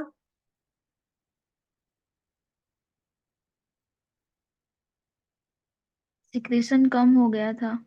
हाँ, अभी उसका हमने क्राइसिस देखा कि ज्यादा सिक्रेशन कम हो जाएगा, बॉडी की डिमांड ज्यादा बढ़ जाएगी, तो एडिसन डिजीज में से एडिसोनियन क्राइसिस हो सकता है। Next is Cushing syndrome and Cushing disease, जिसमें हाइपरकॉर्टिसोलिज्म है, तो इसमें होगा क्या? It is a condition in which secretion ज्यादा हो जाएगा। यस, एक्सेसिव सिक्रेशन होगा। बट हमने जब डायग्नोस्टिक चेक देख रहे थे तब हमने देखा था कि सिंड्रोम भी अलग है, डिजीज भी अलग है, तो इसमें हम डिफरेंस देख लेंगे।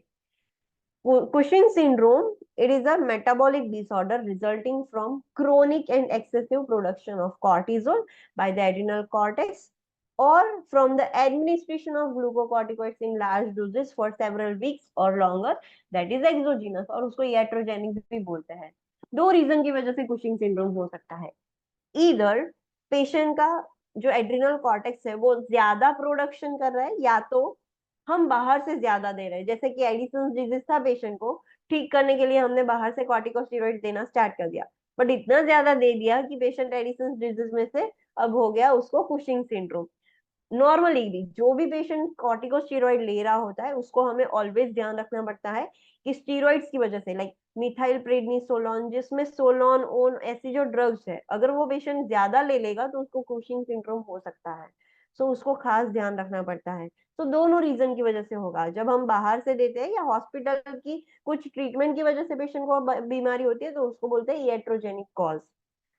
ACTH secreting tumors, most often of the lungs, pancreas, and gastrointestinal GI tract can also cause Cushing syndrome. Yes, कुछ ट्यूमर्स भी ऐसी है, लंग कैंसर की ट्यूमर्स, पेंक्रियास की, जीआई ट्रैक्ट की जो ट्यूमर्स, वो ट्यूमर्स भी ACTH सिक्रीट कर सकती है। जैसे हमने देखा था कि वो ट्यूमर ADH सिक्रीट करके SIADH क्रिएट करती थी, तो वो ट्यूमर्स ACTH भी सिक्रीट कर सकती है, तो उसकी वजह से अगेन कुशिंग सिंड्रोम्स होगा।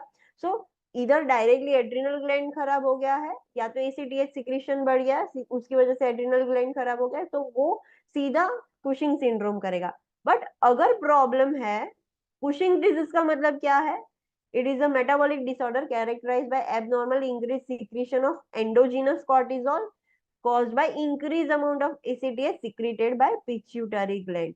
तो जब प्रॉब्लम पिट्यूटरी ग्लैंड में है, पेशेंट को कोई ट्यूमर, कैंसर कुछ नहीं है, उसका एड्रिनल कॉर्टेक्स भी अच्छा है, पर पिट्यूटरी ग्लैंड खराब हो गया है, वो ज्यादा कमांड दे रहा है एड्रिनल ग्लैंड को, कॉर्टेक्स को, कि सिक्रीट करते जाओ आप, तो उसको हम बोलेंगे कुशिंग्स डिजीज। कुशिंग सिंड्रोम मतलब प्रॉब्लम कहाँ पर है, इनडायरेक्टली सीधा पिट्यूटरी ग्लैंड के साथ उसका कोई लेना देना नहीं है, सीधा एसीटीएच बढ़ रहा है और उसकी वजह से कॉर्टेक्स का सिक्रेशन बढ़ गया है। Got it?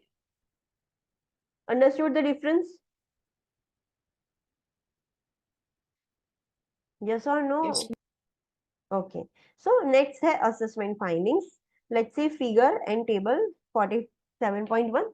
So Cushing syndrome में पेशेंट एकदम ऐसा दिखेगा आपको, उसका एक ओबेस दिखता है बट सिर्फ ट्रंकल ओबेसिटी होगी, हाथ पैर उसके उतने ज्यादा स्वोलन नहीं होंगे, उतने ज्यादा ओबेस नहीं होंगे, कंपैरेटिवली उसका सिर्फ ट्रंक का रीजन है वो ओबेस होगा, हाथ पैर उसके पतले लगेंगे comparatively to the trunk. So और क्या चीज होगी इसमें, let's see. There will be generalize muscle wasting and weakness होगा पेशेंट को। Moon face and buffalo hump, उसका फेस एकदम गोल हो जाएगा, इसीलिए मून फेस दिखता है, एंड बफेलो हम्प हो जाएगा बफेलो जैसा, ये उसकी हॉलमार्क साइन है। अगर कोई क्वेश्चन में लिखा है कि पेशेंट आपके पास आया and you have identified the patient has a moon face and buffalo hump, so immediately without reading other symptoms immediately आपके दिमाग में स्ट्राइक होना चाहिए, they are talking about Cushing's disease और कुशिंग सिंड्रोम। ट्रंकल ओबेसिटी होगी with the thin extremities, supraclavicular fat pads and weight gain. ये person already fat है but अगर कोई thin person, moderate body structure वाला पर्सन होगा तो उसका ऐसा ही दिखेगा कि इतना जो पोर्शन है वो आपको ओबेस दिखेगा, हाथ पैर पतले दिखेंगे। यहाँ पर देखो कि क्लेविकुलर चेस्ट पैड भी इंक्रीज हो गया होंगे, वेट गेन होगा पेशेंट को। हिर्स्यूटिज्म, हिर्स्यूटिज्म मतलब क्या होगा, एनी आइडिया? ब्रैकेट रीड करके पता चल रहा है?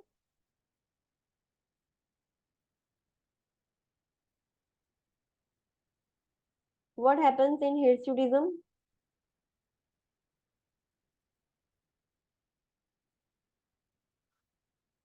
इसके नाम से नहीं पता चलता, masculine characteristics.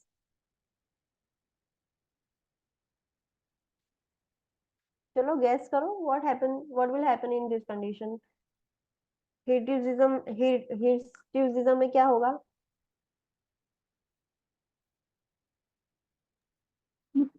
Mail. Okay, so female है तो आप उसको देखोगे तो उसका अपर लिप्स का हेयर ग्रोथ ज्यादा हो गया होगा, like moustache and beard growth होता है ना, वैसा आपको दिखेगा उसको। अगर आपने देखा होगा कोई पेशेंट तो आपको लगेगा कि she is female, and look at the hair growth, facial hairs, body hairs ज्यादा हो जाएंगे, उसका वॉइस थोड़ा डीप हो जाएगा, लाइक मैस्कुलाइन कैरेक्टरिस्टिक्स आपको उसमें देखने को मिलेंगे जो भी पर्सन कुशिंग डिजीज है। मेल्स में तो कोई बात नहीं है बट फीमेल्स को अगर कुशिंग डिजीज है तो फीमेल्स के अंदर आपको ये मैस्कुलाइन कैरेक्टरिस्टिक्स देखने को मिलेंगे। There will be hyperglycemia, hypernatremia, hypokalemia, hypocalcemia and hypertension. क्यों? चलो फटाफट रैशनल बोलो।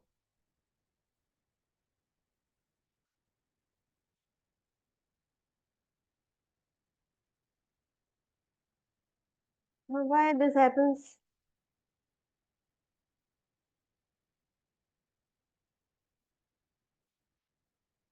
Okay, this is your homework. Yes, बोलो। मिनरल कॉर्टिकोइड ज्यादा होगा उसकी वजह से हाइपरनेट्रेमिया होगा और हाइपोकैलेमिया होगा। हाँ, एंड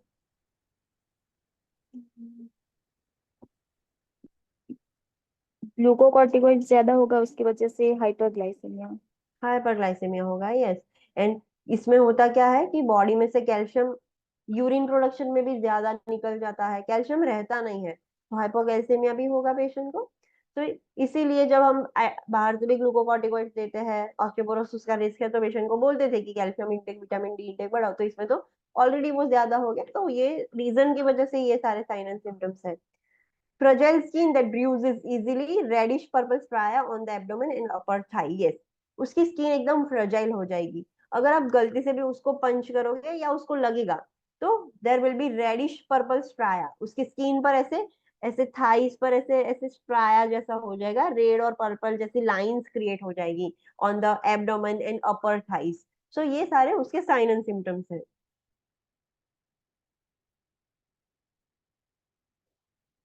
ओके, इंटरवेंशन क्या करेंगे, एक्सेस सिक्रेशन है तो हमें कुछ भी करके सिक्रेशन को सप्रेस करना है, अगर हम ना कर पाए तो फिर सर्जरी करके रिमूव ही कर देंगे, जो भी कॉज है। अगर पिट्यूटरी ग्लैंड की वजह से डिजीज है तो पिट्यूटरी ग्लैंड रिमूव कर देंगे, सिंड्रोम है तो एड्रिनल ग्लैंड को रिमूव कर देंगे। सो कुछ भी करके हमें उसको कम करना है, सप्रेस करना है। और उसके साथ साथ सपोर्टिव ट्रीटमेंट, सिम्टोमेटिक ट्रीटमेंट भी हम करेंगे।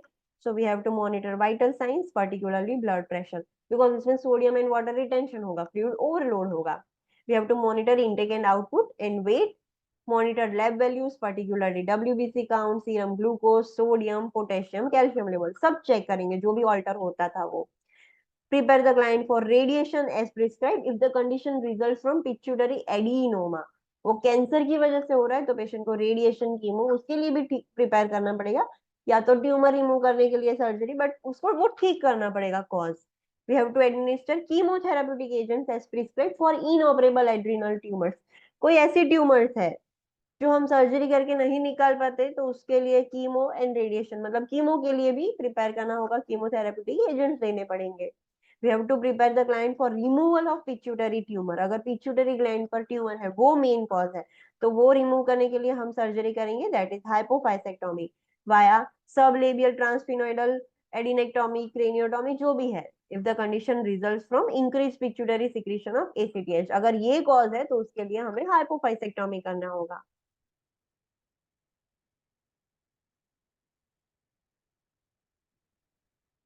प्रिपेयर द क्लाइंट फॉर एड्रिनलेक्टोमी, अगर पिट्यूटरी ग्लैंड उसमें है ही नहीं तो हमें एड्रिनलेक्टोमी करना होगा, मतलब एड्रिनल ग्लैंड रिमूव करना होगा।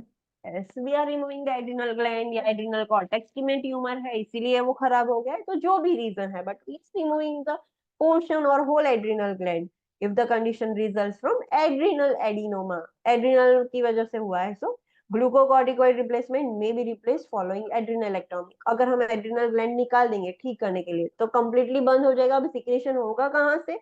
तो फिर जो भी सर्जरी करते हैं हम, जो भी ग्लैंड रिमूव करते हैं, वो ग्लैंड का मतलब regular hormone replacement life long patient को लेना पड़ेगा। Next is client requiring life long glucocorticoid replacement following the adrenalectomy should obtain instruction from the PHCP about increasing their glucocorticoids during the time of stress. Yes, अब उसने remove ही कर दिया है, access था उसकी वजह से रिमूव करना पड़ा, बट रिमूव करने के बाद अब कम हो जाएगा तो पेशेंट को एड्रिनल एडिसन डिजीज हो सकता है। तो पेशेंट को बोलना है कि लाइफ लॉन्ग आपको ग्लूकोकॉर्टिकॉइड लेना पड़ेगा एंड जब स्ट्रेस में हो तब उसका डोज भी बढ़ाना पड़ेगा। Assess and protect against postoperative thrombus formation, Cushing syndrome predisposes the thromboemboli. Cushing syndrome की वजह से थ्रोम्बोएम्बोलाई हो सकता है, क्यों? बिकॉज कुशिंग सिंड्रोम इनडायरेक्टली क्या करता है, ब्लड कोएगुलेशन स्टेटस को इंक्रीज करता है, उसमें क्लॉट फॉर्मेशन, प्लेटलेट एग्रीगेशन ज्यादा हो जाता है। अगर प्लेटलेट एग्रीगेशन ज्यादा हो गया तो रिस्क है, थ्रोम्बोएम्बोलाई का रिस्क है। सो जो भी पेशेंट को लाइक कुशिंग सिंड्रोम है कि पोस्ट ऑपरेटिव फेज में हमें थ्रोम्बस फॉर्मेशन के लिए खास मॉनिटर करना है। अगर वो थ्रोम्बस फ्री फ्लोट हो गया तो एम्बोलाई बन जाएगा अब, एंड वो पल्मोनरी में, लंग्स में जाके स्टक हो सकता है, पल्मोनरी एम्बोलिज्म क्रिएट कर सकता है, तो उसको खास चेक करना है। Allow the client to discuss feelings related to body appearance. Yes, जो भी उसकी अभी कुशिंग सिंड्रोम वाले पेशेंट कैसे दिखते हैं, तो उसको बॉडी इमेज डिस्टर्ब हो गया है तो उसके रिलेटेड डिस्कशन करेंगे। Instruct the client about needs to wear a medical bracelet, patient को मेडिकल ब्रेसलेट पहन के रखना पड़ता है। This is read important point for you to remember. Addison's disease is characterized by hyposecretion of adrenal cortex hormones, whereas Cushing syndrome and Cushing disease is characterized by hypersecretion of glucocorticoids। आपको summary दे दी है, hyposecretion होगा cortex hormones का तो Edison's disease होगा, हाइपरसिक्रेशन होगा cortex hormones का तो Cushing syndrome या कुशिंग्स डिजीज होगा। अगर एडिसन्स डिजीज वर्स हो गया तो it will lead to Addisonian crisis.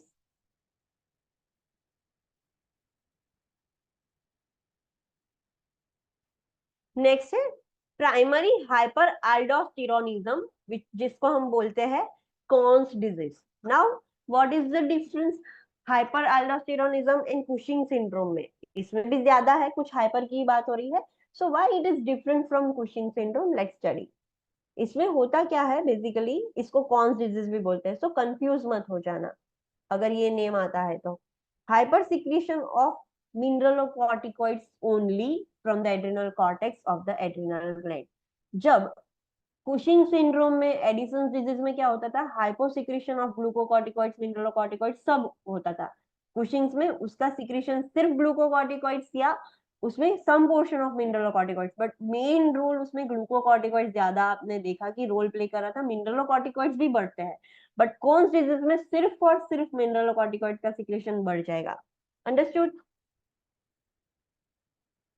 Yes, yes और नो? सो इसमें जो कॉर्टिकोस्टेरॉइड का फंक्शन था वो इसमें इतना ज्यादा अफेक्ट नहीं होगा, बिकॉज इसमें मेन कॉजेटिव रीजन मिनरलोकॉर्टिकॉइड्स है। So whenever there is excess hyper secretion of mineralocorticoids from the adrenal cortex, it is called as Conn's disease और else simply primary hyperaldosteronism. Mineralocorticoid का example है, जैसे glucocorticoids का हमने example देखा था, cortisol और वो सब। सो इसका एग्जांपल है एल्डोस्टेरोन। जो एल्डोस्टेरोन इज अ मिनरलोकॉर्टिकॉइड। सो जब उसका सिक्रेशन बढ़ जाएगा तब हम बोलेंगे कि patient is suffering from primary hyperaldosteronism और else Conn's disease. It is most commonly caused by adenoma, मतलब कैंसर ऑफ द कॉर्टेक्स। सबसे ज्यादा इसकी वजह से होता है। अगर मिनरलोकॉर्टिकॉइड्स का मेन फंक्शन जो था वो ही ऑल्टर हो गया है तो उसकी वजह से there will be sodium and water retention, potassium excretion leading to hypertension and hypokalaemic alkalosis. ये जो भी आपने like acid based new students ने भी पढ़ाई होगा तो हमें पता है कि so goes pH as goes my patient except for potassium, मतलब pH इंक्रीज होगी तो पोटेशियम कम होगा। so there will be hypocalemic alkalosis। इसका रीजन आपको पता होना चाहिए कि क्यों रिटेंशन हो रहा है, क्या हो रहा है। साइन एंड सिम्टम्स क्या होंगे, symptoms related to hypokalemia, hypernatremia and hypertension. Main ये चीज ही होती थी बिकॉज इसमें वो सारी चीजें ग्लूकोकॉर्टिकॉइड्स इसमें फंक्शन नहीं, रोल प्ले नहीं कर रहा है। तो हाइपोकैलेमिया हो रहा है तो उसके सिम्टम्स दिखेंगे, हाइपरनेट्रेमिया हो रहा है तो उसके साइन एंड सिम्टम्स दिखेंगे, एंड पेशेंट को हाइपरटेंशन है तो हाइपरटेंशन की वजह से जो भी प्रॉब्लम्स हो गए उसके भी साइन एंड सिम्टम्स दिखेंगे आपको। There will be headache, fatigue, muscle weakness, cardiac dysrhythmias होगा because potassium is important for heart. तो कार्डियक डिसरिथमियाज भी देखने को मिलेंगे इसमें।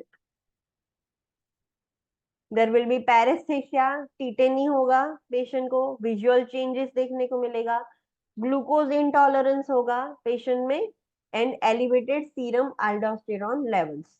ये सब चीजें पेशेंट के अंदर देखने को मिलेगी। जो भी आपको क्वेश्चन हो रहा है उसके रैशनल्स आपको ढूंढ के आने हैं एंड कल आपको बोलना है। जो लोग ढूंढ के आएंगे उनको याद रह जाएगा, जो लोग सिर्फ अटेंड करेंगे उनको फिर वो याद नहीं रहेगा। इंटरवेंशन क्या करने हैं, हमें पता है कि वो इंक्रीज हो गया है तो अल्टीमेटली तो हमें डिक्रीज करना है उसका प्रोडक्ट सिक्रेशन, एंड जो भी उसकी वजह से जो प्रॉब्लम हो रहा है पेशेंट को उसके लिए सिम्टोमेटिक ट्रीटमेंट देंगे।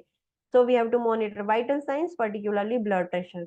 We have to monitor potassium and sodium levels, monitor intake output and urine for specific gravity, monitor for hyperkalemia, particularly for the clients with impaired renal function or excessive potassium intake, because potassium retaining diuretics and aldosterone antagonists may be prescribed to promote the fluid balance and control the hypertension. Okay, patient को इस ये condition में hypokalemia होता था, right?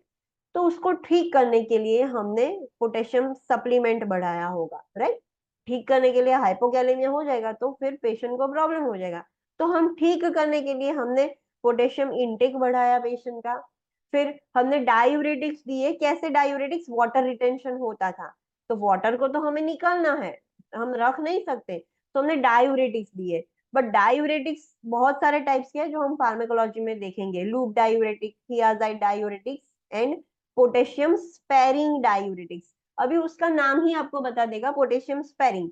ये दोनों जो मैंने बोला, loop diuretics and thiazide diuretics, उसका काम क्या है, सोडियम एंड पोटेशियम दोनों को बॉडी से बाहर निकालना। ये पोटेशियम स्पेरिंग डायूरेटिक्स क्या करेंगे, सोडियम को बॉडी से बाहर निकालेंगे, पोटेशियम को छोड़ देंगे, पोटेशियम को नहीं निकालेंगे। तो जो पेशेंट को हाइपरनेट्रेमिया, वाटर रिटेंशन हो रहा था वो ठीक हो जाएगा। बट इसमें प्रॉब्लम क्या होगा, आपने ये पोटेशियम रिटेनिंग डायूरेटिक्स दिया, ऊपर से पोटेशियम इनटेक भी बढ़ाया, तो फिर पॉसिबल हो सकता है कि हाइपरकैलेमिया हो जाए। तो पेशेंट को ट्रीटमेंट दे रहे हो, हम ठीक करने के लिए ट्रीटमेंट दे रहे थे। We want to treat the hypokalemia, we don't want to make it worse. हमें हाइपो में से हाइपर नहीं करना है, सिर्फ नॉर्मल करना है। तो इसीलिए जो भी पेशेंट है उसको जो आप ट्रीटमेंट दे रहे हो उसको खास मॉनिटर करना है कि ट्रीटमेंट की वजह से हाइपर कैलेमिया ना हो जाए, बिकॉज हम ऑलरेडी पोटेशियम रिटेनिंग डायूरेटिक्स देंगे, एक्सेसिव पोटेशियम दे रहे हैं, बाहर से सप्लीमेंट दे रहे हैं, तो उसकी वजह से प्रॉब्लम हो सकता है कि किडनी खराब हो सकती है। Due to excessive potassium kidney damage हो सकती है, due to excessive uric acid kidney damage हो सकती है। तो ये सारी चीजें आपको ध्यान रखनी होगी। अंडरस्टूड? Yes. यस और नो? हाँ, सो ये ट्रीटमेंट, जब भी कोई पेशेंट को ट्रीटमेंट कर रहे हो तो वो ट्रीटमेंट की वजह से पेशेंट को प्रॉब्लम ना हो जाए, वो भी हमें ध्यान रखना ही पड़ता है। Administer potassium supplements as prescribed to treat the hypokalemia. Client taking the potassium retaining diuretics and potassium supplementation are at risk for hyperkalemia. आगे ही हमने देखा, हमें पोटेशियम सप्लीमेंट देने होंगे, पोटेशियम रिटेनिंग डायूरेटिक्स देंगे, तो जो भी ये चीज ले रहे तो उसको हाइपरकैलेमिया का रिस्क है, तो हमें वो मॉनिटर करना ही पड़ेगा कि हाइपरकैलेमिया ना हो जाए। We have to prepare the client for adrenalectomy. अगर हम सिक्रीशन सप्रेस नहीं कर पा रहे हैं तो अल्टीमेटली तो हमें सर्जरी करके ठीक करना होगा फिर पेशेंट को। Maintain the sodium restriction if prescribe pre operatively. Yes, इसमें हाइपरनेप्ट्रेमिया होता है तो सर्जरी से पहले सोडियम रेस्ट्रिक्ट कर देंगे। कोई भी लाइक लो सोडियम डाइट ही पेशेंट लेगा, फिर एडमिट लो सोडियम भी नहीं, जीरो सोडियम रेस्ट्रिक्ट ही कर रहे हैं completely. Monitor, administer glucocorticoids preoperatively as prescribed to prevent the adrenal hyperfunction and prepare for stress of surgery. Yes, हम अगर एड्रिनलेक्टोमी करेंगे तो सोचो, एड्रिनलेक्टोमी कर देंगे तो फिर ग्लूकोकॉर्टिकॉइड्स का भी सिक्रेशन बढ़ जाएगा, कम हो जाएगा, हाइपोसिक्रेशन हो जाएगा, because we are removing the whole gland. So patient को पहले से ही ग्लूकोकॉर्टिकॉइड्स दे दो कि सर्जरी के बाद पेशेंट ऑब्वियसली स्ट्रेस में जाएगा, स्ट्रेस ऑफ सर्जरी होगा, तो फिर बाद में पेशेंट को हाइपो फंक्शनिंग जो हो रहा है तो वो उसके सिम्टम्स प्रिवेंट करने के लिए पहले से ही प्री ऑपरेटिवली ग्लूकोकॉर्टिकॉइड्स दे देंगे। आपने देखा होगा कुछ पर्सन ऐसे होते हैं कि जो मेंटेन नहीं कर पाते अपना ग्लूकोकॉर्टिकॉइड लेवल, जिसको कुछ ऐसा प्रॉब्लम है तो सर्जरी से पहले उसको कॉर्टिकोस्टेरॉइड का इंजेक्शन दिया जाता है, कॉर्टिजोन, हाइड्रोकॉर्टिजोन ऐसा इंजेक्शन दिया जाता है। कभी देखा है ऐसा? यस और no? Have you ever seen this?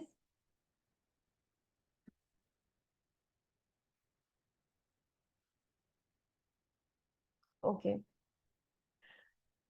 Then monitor the client for adrenal insufficiency post operatively। Surgery करने के बाद अब एड्रिनल इनसफिशिएंसी होगा, सारे सिम्टम्स, सारे हार्मोन्स कम हो जाएंगे, ग्लूकोकॉर्टिकॉइड, मिनरलोकॉर्टिकॉइड, तो उसकी वजह से एड्रिनल इनसफिशिएंसी होगा, एडिसन्स डिजीज हो सकता है, तो वो हमें खास मॉनिटर करना है। And instruct the client regarding the need of glucocorticoid therapy following the adrenalectomy. Yes, adrenalectomy करने के बाद पेशेंट को life long glucocorticoid and mineralocorticoid therapy लेनी ही पड़ेगी। We have to instruct the client about the need to wear a medicolored bracelet। Patient को मेडिकलर bracelet पहन के ही रखना पड़ेगा। ये मेडिकलर ब्रेसलेट पहनने का रीजन क्या है कि अगर ये पेशेंट को कुछ हो जाता है कहीं पे बाहर, तो ये ब्रेसलेट से दूसरे लोगों को पता चलेगा कि patient is suffering from this condition, and वो सब ये चीजों का ध्यान रखे। पेशेंट जितनी बार हॉस्पिटल में जाएगा, जितनी बार डॉक्टर से मिलेगा, उतनी बार तो पेशेंट बोलेगा कि I am suffering from this condition and मैं लाइफ लॉन्ग ये मेडिसिन ले रहा हूँ, बट कहीं पर कुछ हो गया सो अन स्ट्रेंजर पर्सन को पता चले, इसीलिए मेडिकलर ब्रेसलेट का कॉन्सेप्ट है एंग्लेक्सी कंट्रीज में। So that is all about Conn's disease, जिसमें हाइपर सिक्रेशन ऑफ मिनरलोकॉर्टिकॉइड्स हो जाता है। Next condition is pheochromocytoma. जब हम टेस्ट डायग्नोस्टिक टेस्ट डिस्कस कर रहे थे तब मैंने आपको ब्रीफ दिया था introduction, what is phaeochromocytoma. So tell me what is pheochromocytoma.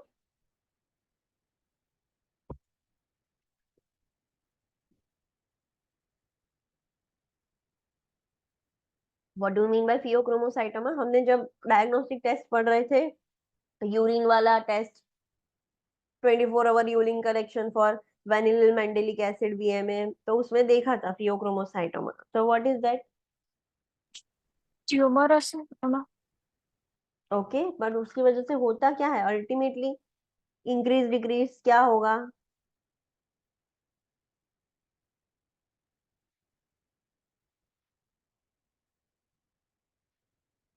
होता क्या है? कैटेकोलामाइन इंक्रीज थશે एपिनेफ्रिन Yes. नॉरएपिनेफ्रिन। हाँ, सो अब हम ये जो कंडीशन है ये कॉर्टेक्स की कंडीशन है कि मेड्यूला की है? कैटेकोलामाइंस कहाँ से सिक्रेट होता है? मेड्यू मेड्यूला में से। मेड्यूला। तो आगे की जो अभी हमने कंडीशन देखी, Addison's disease, Addisonian crisis, Cushing syndrome, Cushing disease, Conn's disease, ये सारी कॉर्टेक्स की प्रॉब्लम थी, हाइपर और हाइपोसिक्रीशन, बट वो कॉर्टेक्स की थी। ये मेड्यूला की प्रॉब्लम है। इसमें क्या होता है, कैटेकोलामाइंस का सिक्रीशन बढ़ जाएगा, मतलब एपिनेफ्रिन, नॉरएपिनेफ्रिन का सिक्रीशन बढ़ जाएगा, और उसकी वजह से जो पेशेंट प्रॉब्लम्स एक्सपीरियंस करता है, that is pheochromocytoma. Let's study in detail. Catecholamine producing tumours usually found in adrenal medulla. ये इंक्रीज सिक्रेशन होता क्यों है? तो ट्यूमर की वजह से होता है। एक ट्यूमर है, जो ट्यूमर भी खुद से कैटेकोलामाइन ज्यादा सिक्रेट करेगी। मेनली वो एड्रिनल मेड्यूला का ही ट्यूमर है, एड्रिनल मेड्यूला का ही कैंसर है, but sometimes outside the adrenal gland भी वो प्रेजेंट हो सकती है, जहां से वो कैटेकोलामाइन सिक्रेट कर सकती है। सो चेस्ट की ट्यूमर है, chest cancer, bladder cancer, abdomen, brain cancer, ये सारी ट्यूमर्स कैपेबल है एडीएच सिक्रीट करने में। देन हमने देखा कि कैटेकोलामाइन सिक्रीट करने में। सो ये दीस आर सो हार्मफुल। सो उसमें से कैटेकोलामाइन भी सिक्रीट हो सकता है। Typically is a benign tumour but can be malignant. Benign tumour जो इनिशियल ट्यूमर है, वो भी कैटेकोलामाइन सिक्रीट करती है, बट धीरे धीरे वो मैलिग्नेंट भी हो सकती है। सो ये सारे ट्यूमर की वजह से, इन शॉर्ट, जो कैटेकोलामाइन सिक्रेशन है वो बढ़ गया है। वो मेड्यूला में भी हो सकता है, मेड्यूला के बाहर भी हो सकता है। There will be excessive amount of epinephrine and norepinephrine are secreted. Diagnostic test पता कैसे चलेगा फियोक्रोमोसाइटोमा है? A 24 hour urine collection for fractional metanephrines and catecholamines and creatine. जो वीएमए जो हम टेस्ट कर रहे थे, वो टेस्ट करने से हमें पता चल जाएगा patient is suffering from pheochromocytoma और नॉट। अगर इसमें एक्सेसिव सिक्रीशन है, तो हमें मेन क्या करना होगा? हमारी प्राइमरी मेन ट्रीटमेंट क्या होगी? We have to remove the adrenal gland, because उसकी वजह से ही ज्यादा सिक्रीशन हो रहा है। तो surgical removal of adrenal gland is our primary treatment. Symptomatic treatment we also have to give. Symptomatic treatment is initiated if the surgical removal is not possible. अगर हम सर्जरी नहीं कर पा रहे, ट्यूमर ज्यादा एक्सटेंसिव है, कुछ प्रॉब्लम है, सर्जरी नहीं कर पा रहे, तो फिर सिम्टोमेटिक ट्रीटमेंट भी हमें देनी पड़ेगी। The complications associated with pheochromocytoma. Pheochromocytoma की वजह से कौन सी कॉम्प्लिकेशंस हो सकती है? तो ऑब्वियसली कॉम्प्लिकेशंस किसकी होगी? सोचो, नॉरएपिनेफ्रिन एंड एपिनेफ्रिन का फंक्शन जो था वो नॉर्मल हो रहा था, ये एक्सेस हो गया, तो उसका फंक्शन भी एक्सेस हो जाएगा, तो सारे साइन एंड सिम्टम्स उसके रिलेटेड हो गए। So you have to find the rational of this also. There will be hypertensive crisis. क्यों होता है? आंसर ढूंढ के लाना है। Hypertensive retinopathy. What is retinopathy? First of all, tell me. Hypertensive retinopathy, nephropathy.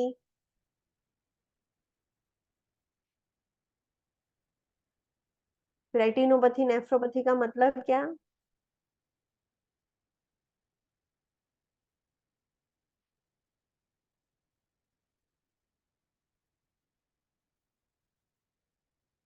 What do you mean by retinopathy and nephropathy? Guesses तो करो, old students, you should be able to answer. retinopathy means eye vessels Okay. So, eye vessels का क्या? constrict થઈ જશે વધારે damage हो जाएगा, in short damage of the vessels of eyes. And nephropathy में damage of the vessels of kidney.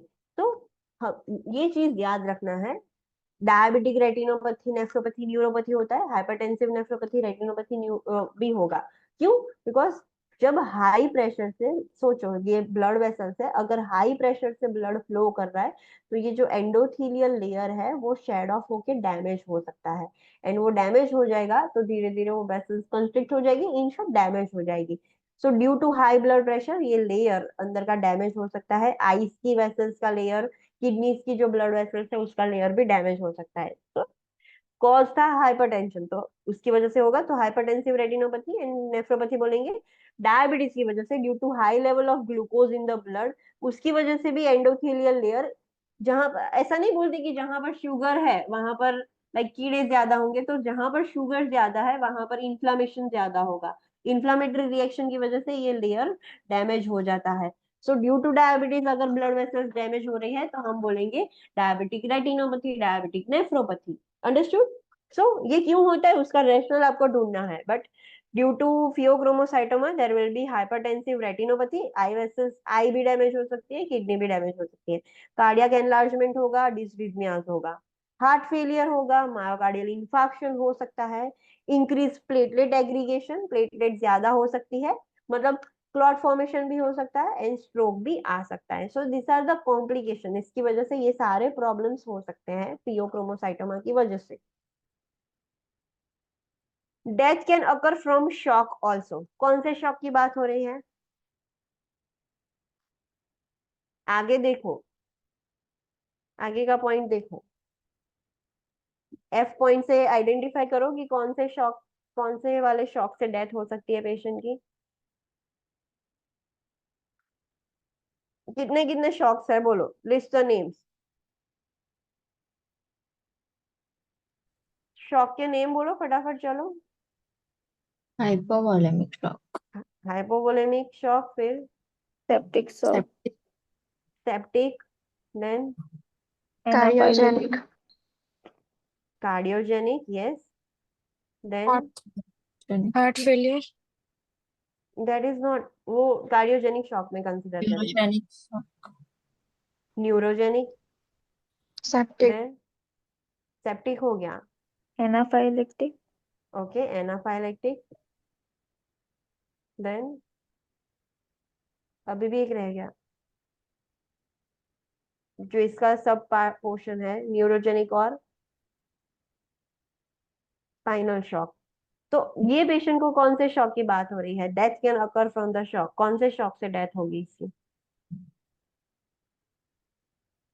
Cardiogenic, cardiogenic, because हमने आगे देखा कि कार्डियोमेगाली हो जाता है, मायोकार्डियल इंफार्क्शन हो जाता है तो हार्ट फंक्शन करना बंद कर सकता है। सो कार्डियोजेनिक शॉक की वजह से इसकी डेथ हो सकती है, इसमें हाइपोवोलेमिया नहीं है।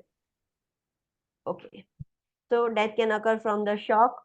स्ट्रोक, रीनल फेलियर से भी हो सकती है, dysrhythmias, dissecting aortic aneurysm. What is aneurysm? Aneurysm dilatation normally, हाँ, डायलेशन ऑफ द आर्टरीज, कोई भी वेसल डायलेट हो जाएगी उसको हम एन्यूरिज्म बोलेंगे, जहां पर वो डायलेट होगी उसका नाम होगा। सो ये अओर्टिक एन्यूरिज्म है, मतलब जो हार्ट में से अओर्टा निकलता है ऐसे और ये नीचे जाता है तो इसको हम अब्डोमिनल अओर्टा बोलेंगे। सो कहीं पर भी ये नॉर्मल ऐसे होता है, उसकी वजह से ऐसे डायलेट हो गया है। अगर ये डायलेट होके ज्यादा प्रेशर हुआ, हाइपरटेंशन होता है और ये फट गया, डाइसेक्ट हो गया, तो कितना ब्लड लॉस हो जाएगा और पेशेंट की फिर हाइपोवोलेमिक शॉक से डेथ हो जाएगी। So dissecting aortic aneurysm, aortic aneurysm है तब तक पेशेंट को रिस्क है वो फटने का, एक बार फट गया, डाइसेक्ट हो गया तो फिर पेशेंट मर सकता है। सो डाइसेक्टिंग aortic एन्यूरिज्म की वजह से भी पेशेंट की डेथ हो सकती है। असेसमेंट फाइंडिंग, जिसको भी फियोक्रोमोसाइटोमा है उसके साइन एंड सिम्टम्स क्या होंगे? पैरोक्सिज्मल और sustained hypertension. What do you mean by paroxysmal word?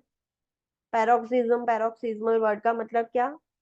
Sudden खाई जाए, नो, सडन नहीं,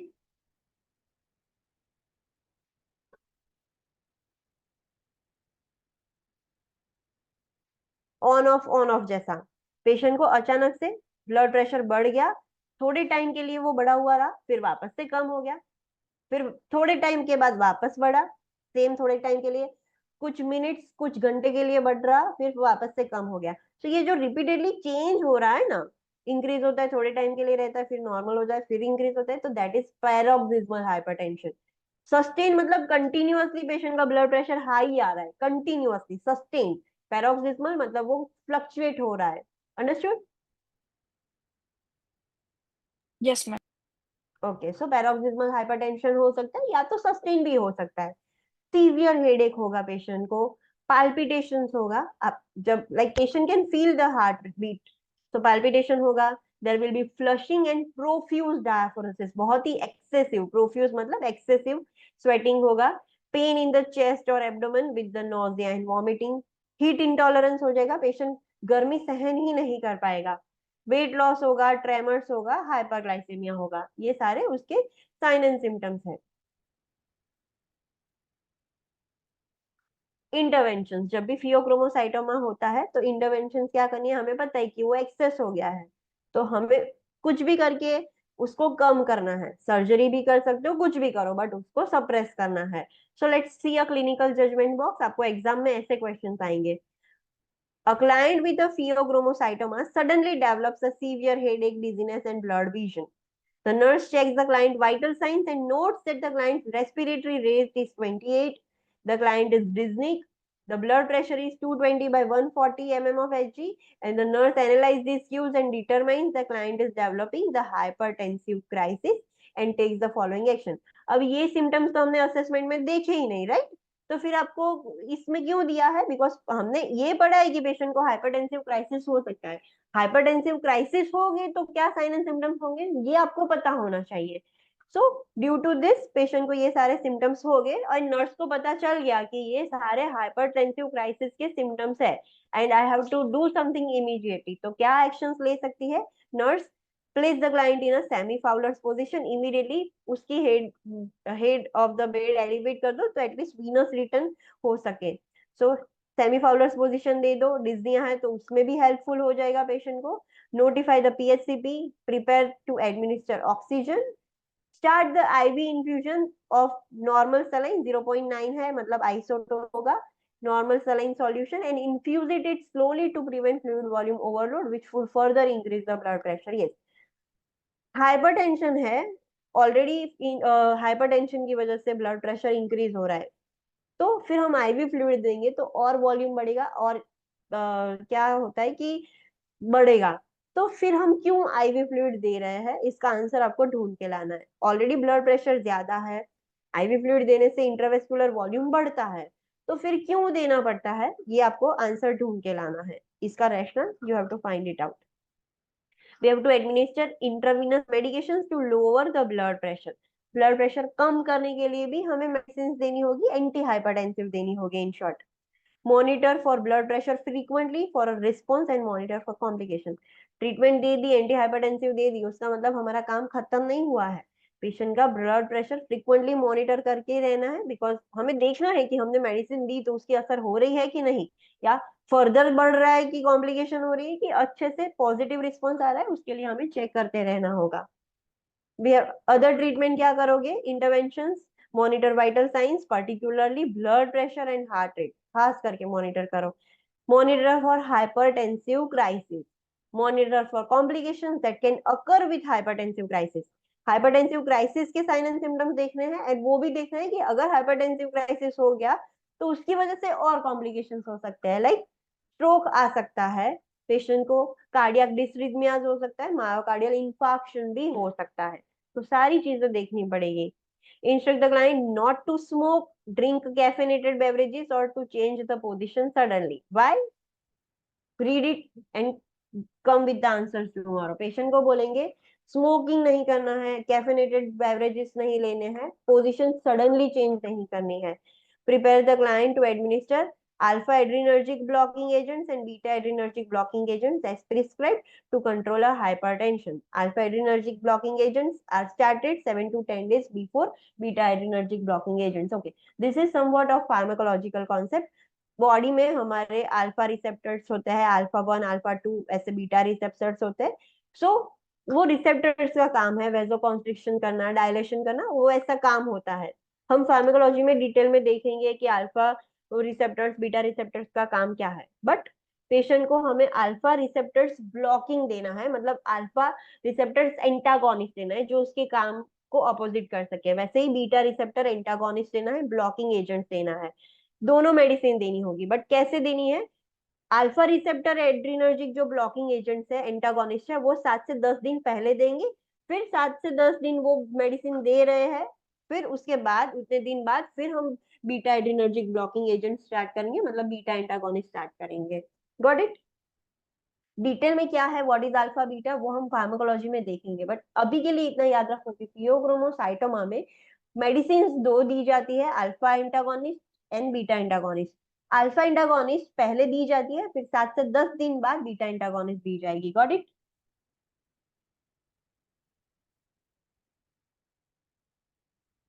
यस और no? Yes, ma'am. Okay, monitor serum glucose level, promote rest in non-stressful environment. Glucose level भी check करना है, rest करवाना है, non-stressful environment provide करना है. Provide a diet high in calories, vitamins and minerals and dash diet देंगे. ऐसा diet कि जिससे ब्लड प्रेशर, जो हाइपरटेंसिव क्लाइंट होते हैं ना, वो कैसे डाइट लेते हैं, लो सोडियम वाला, तो इनको भी सेम डाइट देना पड़ेगा बिकॉज इसमें भी ब्लड प्रेशर हाई हो जाता है. तो ये हमारी कॉमन सेंस है कि इसमें ये डाइट दे सकते हैं. Prepare the client for adrenalectomy. Ultimately अगर कुछ भी नहीं हो रहा है तो फिर जो जो ट्यूमर है एड्रिनल मेड्यूला में जिसकी वजह से ये सीक्रेट हो रहा है तो एड्रिनलेक्टोमी भी कर सकते हैं, या तो कहीं और ट्यूमर है तो वो ट्यूमर रिमूव करने के लिए सर्जरी करेंगे. This is really important point for you to remember. For the client with pheochromocytoma, avoid stimuli that can precipitate a hypertensive crisis, such as increased intra-abdominal pressure and abdominal palpitation. Yes, जो भी person pheochromocytoma से सफर कर रहा है, ऐसी कोई भी चीज हमें नहीं करनी है जिसकी वजह से पेशेंट का बीपी बढ़ जाए और हाइपरटेंसिव क्राइसिस हो जाए. लाइक अंदर इंट्रा एब्डोमिनल प्रेशर नहीं बढ़ाना है. वो कैसे बढ़ सकता है? पेशेंट डेफिकेशन में स्ट्रेनिंग करेगा, पेशेंट कुछ हैवी वेट लिफ्ट करेगा, ये सारी रीजन की वजह से इंट्रा एब्डोमिनल प्रेशर बढ़ सकता है. And we don't want to increase the intra abdominal pressure, वरना उसकी वजह से हाइपरटेंसिव क्राइसिस हो सकता है. एब्डोमिनल पाल्पेशन भी नहीं करना है, उसकी वजह से भी प्रॉब्लम हो सकता है. सो ये सारी चीजें अवॉइड करनी है, नहीं करनी है जिसकी वजह से हाइपरटेंसिव क्राइसिस हो सके. अंडरस्टूड? Yes, ma'am. ओके, तो यहाँ पर सारी कंडीशंस खत्म हो गई है. नेक्स्ट सर्जरी हमने इसमें देखा, जैसे पिट्यूटरी ग्लैंड में हाइपोफाइसेक्टोमी देखा था, इसमें एड्रिनल एक्टोमी है. तो कंप्लीट कर दे तो एड्रिनल ग्लैंड पूरा कंप्लीट हो जाए आज. Should I complete it? Yes. कि कल देखना है? कंप्लीट कर दो. Okay, rest of the students also wants the same? Continue, ma'am. Okay, so let's study about adrenalectomy, मतलब removal of adrenal gland. So let's study description. Adrenalectomy का मतलब क्या है? Surgical removal of adrenal gland is called as adrenalectomy.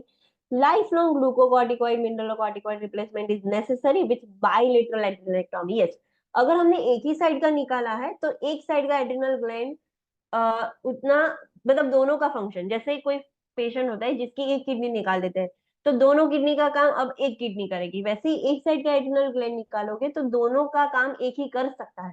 But अगर हम bilateral निकाल देंगे दोनों साइड का तो फिर पेशेंट को लाइफ लॉन्ग ग्लूकोकॉर्टिकॉइड्स मिनरलोकॉर्टिकॉइड्स सब कुछ लेना पड़ेगा, रिप्लेसमेंट, हार्मोनल रिप्लेसमेंट लेना पड़ेगा.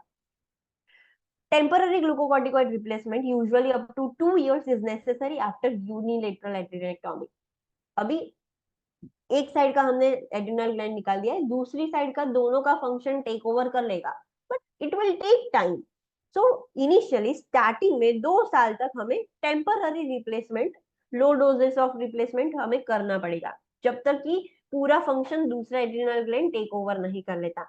एक साइड का हम एड्रिनल ग्लैंड निकाल रहे हैं तो 2 साल तक पेशेंट को ग्लूकोकॉर्टिकॉइड देना पड़ेगा, फिर वो दूसरा एड्रिनल ग्लैंड टेक ओवर कर लेगा. Catecholamine level drop as a result of surgery, which can result in cardiovascular collapse, hypotension, and shock, and client needs to be monitored closely. अगर हम एड्रिनल ग्लैंड निकल रहे हैं तो कॉर्टेक्स के साथ साथ मेड्यूला भी निकल जाएगा, सो उसके भी कैटेकोलामाइंस रिलीज हो जाएंगे, तो उसकी वजह से कार्डियोवेस्कुलर कोलैप्स हो सकता है. क्यों कोलैप्स होता है, उसके पीछे का रीजन उसके फंक्शंस में है, and you have to find it out. कल मुझे आंसर देना है. तो पेशेंट को उसकी वजह से कैटेकोलामाइन कम हो जाएंगे तो कार्डियोवेस्कुलर कोलैप्स हो सकता है, हाइपोटेंशन हो सकता है, पेशेंट शॉक में जाएगा. कौन सा shock? Which shock? Sorry, cardiogenic. No, उसमें तो due to high level of catecholamine होता था. Hypovolemic. Hypovolaemic, yes, vascular collapse हो गया है, कार्डियोवेस्कुलर स्टेटस जो सर्कुलेटिंग वॉल्यूम है वो कम हो गया, तो ऑलवेज वो हाइपोवोलेमिक शॉक की बात हो रही है. सो ये सब चीजें हो सकती है एंड क्लाइंट को बहुत क्लोजली मॉनिटर करना पड़ेगा. Haemorrhage can also occur because of high vascularity of the adrenal gland. जो एड्रिनल ग्लैंड है ना वो बहुत ही वेस्कुलर ऑर्गन्स है, मतलब वहां पर ब्लड सर्कुलेशन बहुत ज्यादा है, तो सर्जरी के वक्त वहां से ब्लीडिंग बहुत ज्यादा होगा, तो हेमरेज भी हो सकता है और उसकी वजह से भी हाइपोवोलेमिक शॉक हो सकता है. ब्लड लॉस बहुत ज्यादा होता है in a surgery of adrenal gland because वो वैस्कुलर हाईली वैस्कुलर ऑर्गन्स है। So this is all about adrenalectomy. अब सर्जरी के बारे में हमने देख लिया, प्री ऑपरेटिव इंटरवेंशन क्या है, पोस्ट ऑपरेटिव क्या है, वो हम स्टडी करेंगे। जनरल प्री ऑपरेटिव इंटरवेंशन आपको पता होने चाहिए कि कंसल्ट लेनी है, एनपीओ, वो सब होने चाहिए। और क्या ध्यान रखोगे, let's study about that. Monitor electrolyte level and correct the electrolyte imbalance. आपने देखा होगा कि कोई भी पर्सन की सर्जरी होती है, पहले हम लैब टेस्ट करते हैं। कोई इलेक्ट्रोलाइट एबनॉर्मल है तो डॉक्टर पहले उसको ठीक करते हैं, फिर सर्जरी में लेते हैं पेशेंट को। तो ये चीज खास ध्यान रखनी है। We have to assess for dysrhythmias before surgery, कुछ dysrhythmias हो रहा है कि नहीं, बिकॉज ऑलरेडी पेशेंट को चलो हाइपर सिक्रीशन था तो उसकी वजह से डिसरिथमियास हुआ होगा। तो अगर जब तक वो ठीक नहीं करेंगे पेशेंट को सर्जरी में नहीं ले सकते। We have to monitor for hyperglycaemia pre operatively, protect the client from infection, administer glucocorticoids as prescribe because after surgery suddenly वो ड्रॉप हो जाएगा तो फिर बॉडी कंपेंसेट नहीं कर पाएगी, तो पहले से ही ग्लूकोकॉर्टिकॉइड्स देना है, हमने ये आगे ही देखा था। पोस्ट ऑपरेटिव इंटरवेंशन क्या देंगे, अभी प्री ऑपरेटिव सिर्फ इतने ही नहीं है, बहुत सारे हो सकते हैं जो आपको पता होने चाहिए कि दिस कैन बी डन।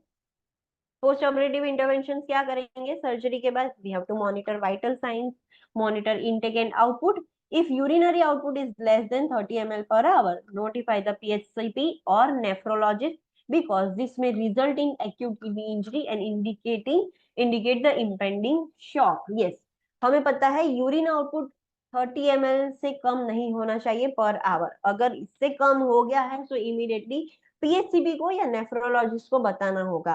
क्यों 30 ml से कम होने का रीजन क्या है, शायद पेशेंट को एक्यूट किडनी इंजरी हो गई है, किडनी खराब हो गई, या तो पेशेंट हाइपोवोलेमिक शॉक में चला गया है। शॉक में है पेशेंट तो यूरिन कहाँ से बनेगा, तो impending shock due to shock भी कम हो सकता है, but this is not good. हमें पेशेंट को पीएचसीपी को तो बोलना ही पड़ेगा। मॉनिटर वेट डेली, एक ये क्राइटेरिया, दूसरा क्राइटेरिया क्या था, urine that is not good.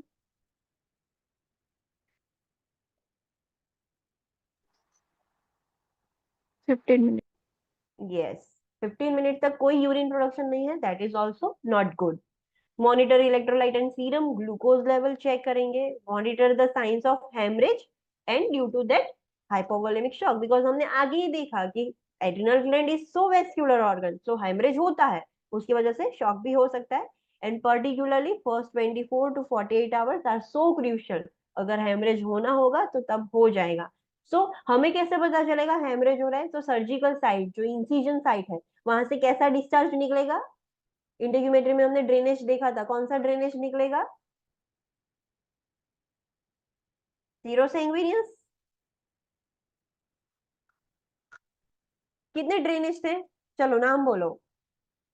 एक तो मैं बोल गई सीरो सैंग्विनियस, दूसरा Serous. Okay serous, then San- sanguineous, then brazing haemorrhaging, yes, and purulent. Trend yes, तो इसमें कौन सा ड्रेनेज निकलेगा, इंसिजन साइड पे से अगर हेमरेज है तो, ब्लीडिंग हो रहा है तो Hemorrhage.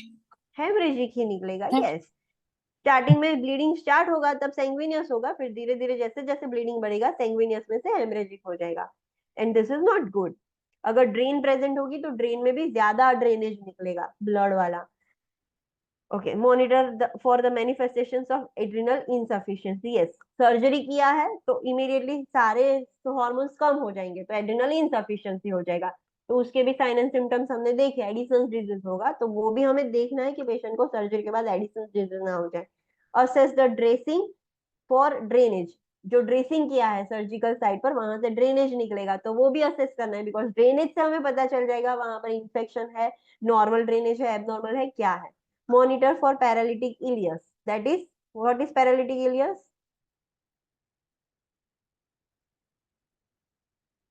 What is paralytic ileus, नाम में ही है paralytic ileus. Ileum. Ileum paralyse हो जाता है जब भी कुछ जीआई की सर्जरी करते हैं, सो इंटेस्टाइन को मैन्युपुलेट करते हैं डॉक्टर, लाइक हिलाते हैं, मूवमेंट कराते हैं। So due to that manipulation of the intestine और ileum during surgery, after surgery paralytic ileus होता है, that is the common post operative complication. Administer IV fluids as prescribed. Administer IV fluids as prescribed. Just a minute. Administer IV fluids as prescribed to maintain the blood volume. Hypovolemia ना हो जाए इसलिए. Administer glucocorticoids and mineralocorticoids as prescribed. After surgery जरूरत पड़ेगी. Administer pain medication as prescribed. Provide pulmonary interventions to prevent the atelectasis, pneumonia, जो post operative complications है lungs की हो सकती है, सो वो प्रिवेंट करने के लिए हम पेशेंट को सिखाएंगे कॉफिंग कैसे करना है, deep breathing, incentive, spirometry, splinting of incision, कि जब भी खांसी खा रहे हो तो स्प्लिंट कैसे करना है, वो सब हम सिखाएंगे पेशेंट को, करवाएंगे। ये इसका एजुकेशन हम प्री ऑपरेटिवली दे देंगे, बट बाद में इसको करने से दिखाएंगे, करके दिखाएंगे। पेशेंट को बोलना है कि जो मैंने सिखाया था ना, do this way. Instruct the client in the importance of hormone replacement therapy following surgery. Patient को regularly hormone replacement करना होगा। Instruct the client regarding the sign and symptoms of complications such as under replacement and over replacement.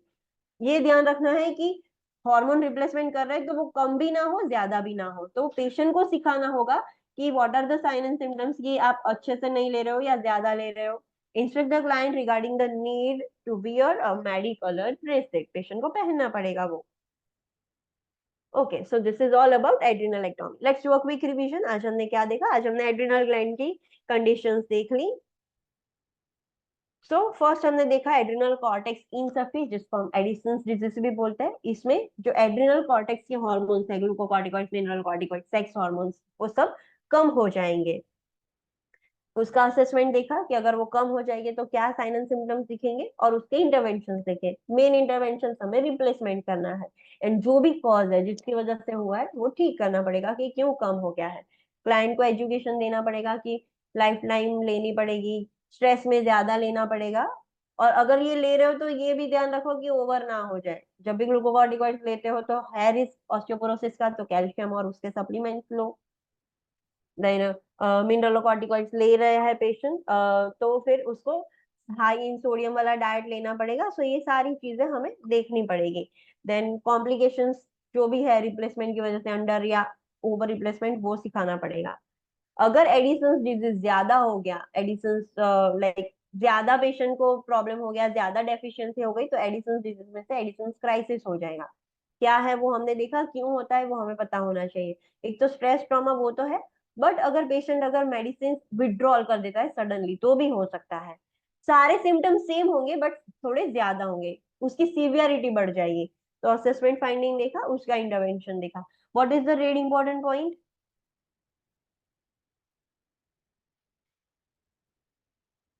What is the real important point?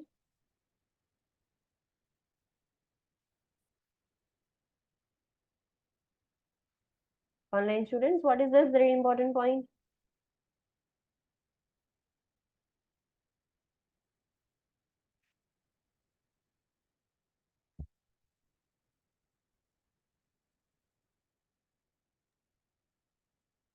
Okay, so you have to remember this very important point. Next हमने देखा Cushing syndrome और Cushing disease, मतलब जो adrenal cortex के hormones है वो ज्यादा हो गए हैं, एक्सेस हो गए हैं। उसमें दो टाइप है, अगर एड्रिनल ग्लैंड में या ग्लैंड के सिवाय कहीं और पर कुछ प्रॉब्लम है, not in the pituitary gland, तो हम बोलेंगे adrenal Cushing syndrome.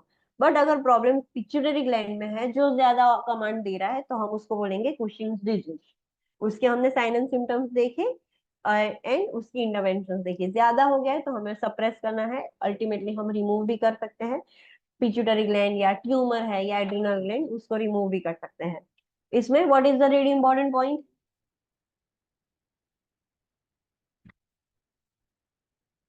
What is this really important point?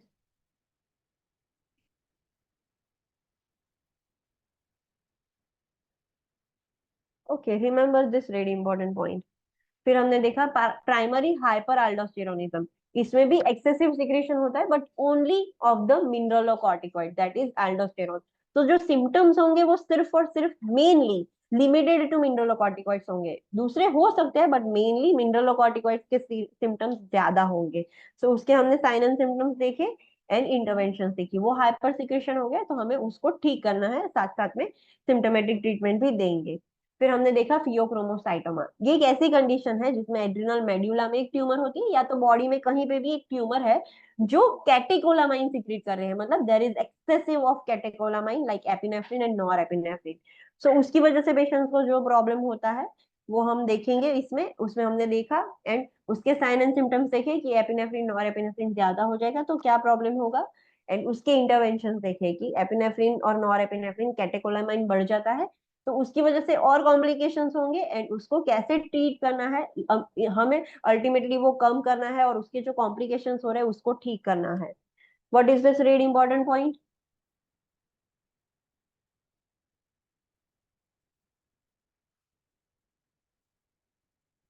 Remember this. फिर हमने लास्ट में देखा एड्रिनलेक्टोमी, मतलब जब कुछ भी होता है लास्ट में हमने देखा कि कुछ ना हो सके तो हम सर्जिकली रिमूवल ही करते हैं ग्लैंड का। तो उसमें क्या होता है वो हमने स्टडी किया, व्हाट इज द एड्रिनलेक्टोमी, क्या होता है, कैसे किया जाता है, प्री ऑपरेटिव इंटरवेंशन हमने उसके देखे एंड उसके बाद उसके पोस्ट ऑपरेटिव इंटरवेंशन देखे। यहाँ तक किसी को कोई डाउट है? यस और नो? ओके। सो जो भी रैशनल्स है, मैंने बोला है कि ये क्यों होता है, वो रैशनल समझने पड़ेंगे तभी आपको ये चीजें याद रहेंगी, वरना जब एग्जाम नजदीक आएगी ना, जब ये खत्म हो जाएगा पूरा सिलेबस, तब आप कुछ सब कुछ कंफ्यूज हो जाएगा, मिक्सअप हो जाएगा कि क्यों क्या होता था। तो रैशनल, या रैशनल समझना है तो इजीली आप याद रख पाओगे। Okay, let me show you something कि आप ऐसे नोट्स के फॉर्म में भी आप लिख सकते हो। Let me show you just my notes. Okay, like this, adrenal medulla में अगर एपिनेफ्रिन नॉरएपिनेफ्रिन इंक्रीज हो जाएगा तो फियोक्रोमोसाइटोमा होगा। वैसे ही नेक्स्ट है कि ऐसा लिखा है कि अगर ग्लूकोकॉर्टिकॉइड्स एंड मिनरलोकॉर्टिकॉइड्स कम हो जाते हैं तो इसको हम एडिसोनियन डिजीज बोलते हैं, या तो एक्यूट एड्रिनल इनसफिशिएंसी बोलते हैं। एडिसोनियन क्राइसिस भी हो सकता है उसकी वजह से। फिर तीसरा था अगर ग्लूकोकॉर्टिकॉइड्स और वो इंक्रीज हो जाएगा तो कुशिंग सिंड्रोम, मिनरलोकॉर्टिकॉइड इंक्रीज होगा तो कॉन्स डिजीज। तो ऐसे डिफरेंस करके आप स्टिकी नोट बना के लिख सकते हो। एड्रिनल कॉर्टेक्स में अगर स्टीरॉयड हार्मोन्स कम हो गए तो हम बोलेंगे एडिसोनियन क्राइसिस, अगर वो बढ़ गए स्टीरॉयड हार्मोन तो उसको बोलेंगे कुशिंग सिंड्रोम। ये एक ब्रीफ था कि उसमें भी डिटेल में ये वाला दिखा था कि मेड्यूला में क्या होता है, कॉर्टेक्स में क्या होता है, उसका डिटेल में ये था कि adrenal cortex and adrenal medulla. फिर ये भी आप बना सकते हो कि अगर स्टीरॉयड हार्मोन इंक्रीज हो गए तो ग्लूकोज इंक्रीज होता है, सोडियम इंक्रीज होता है, पोटेशियम इंक्रीज होता है, कैल्शियम इंक्रीज होता है।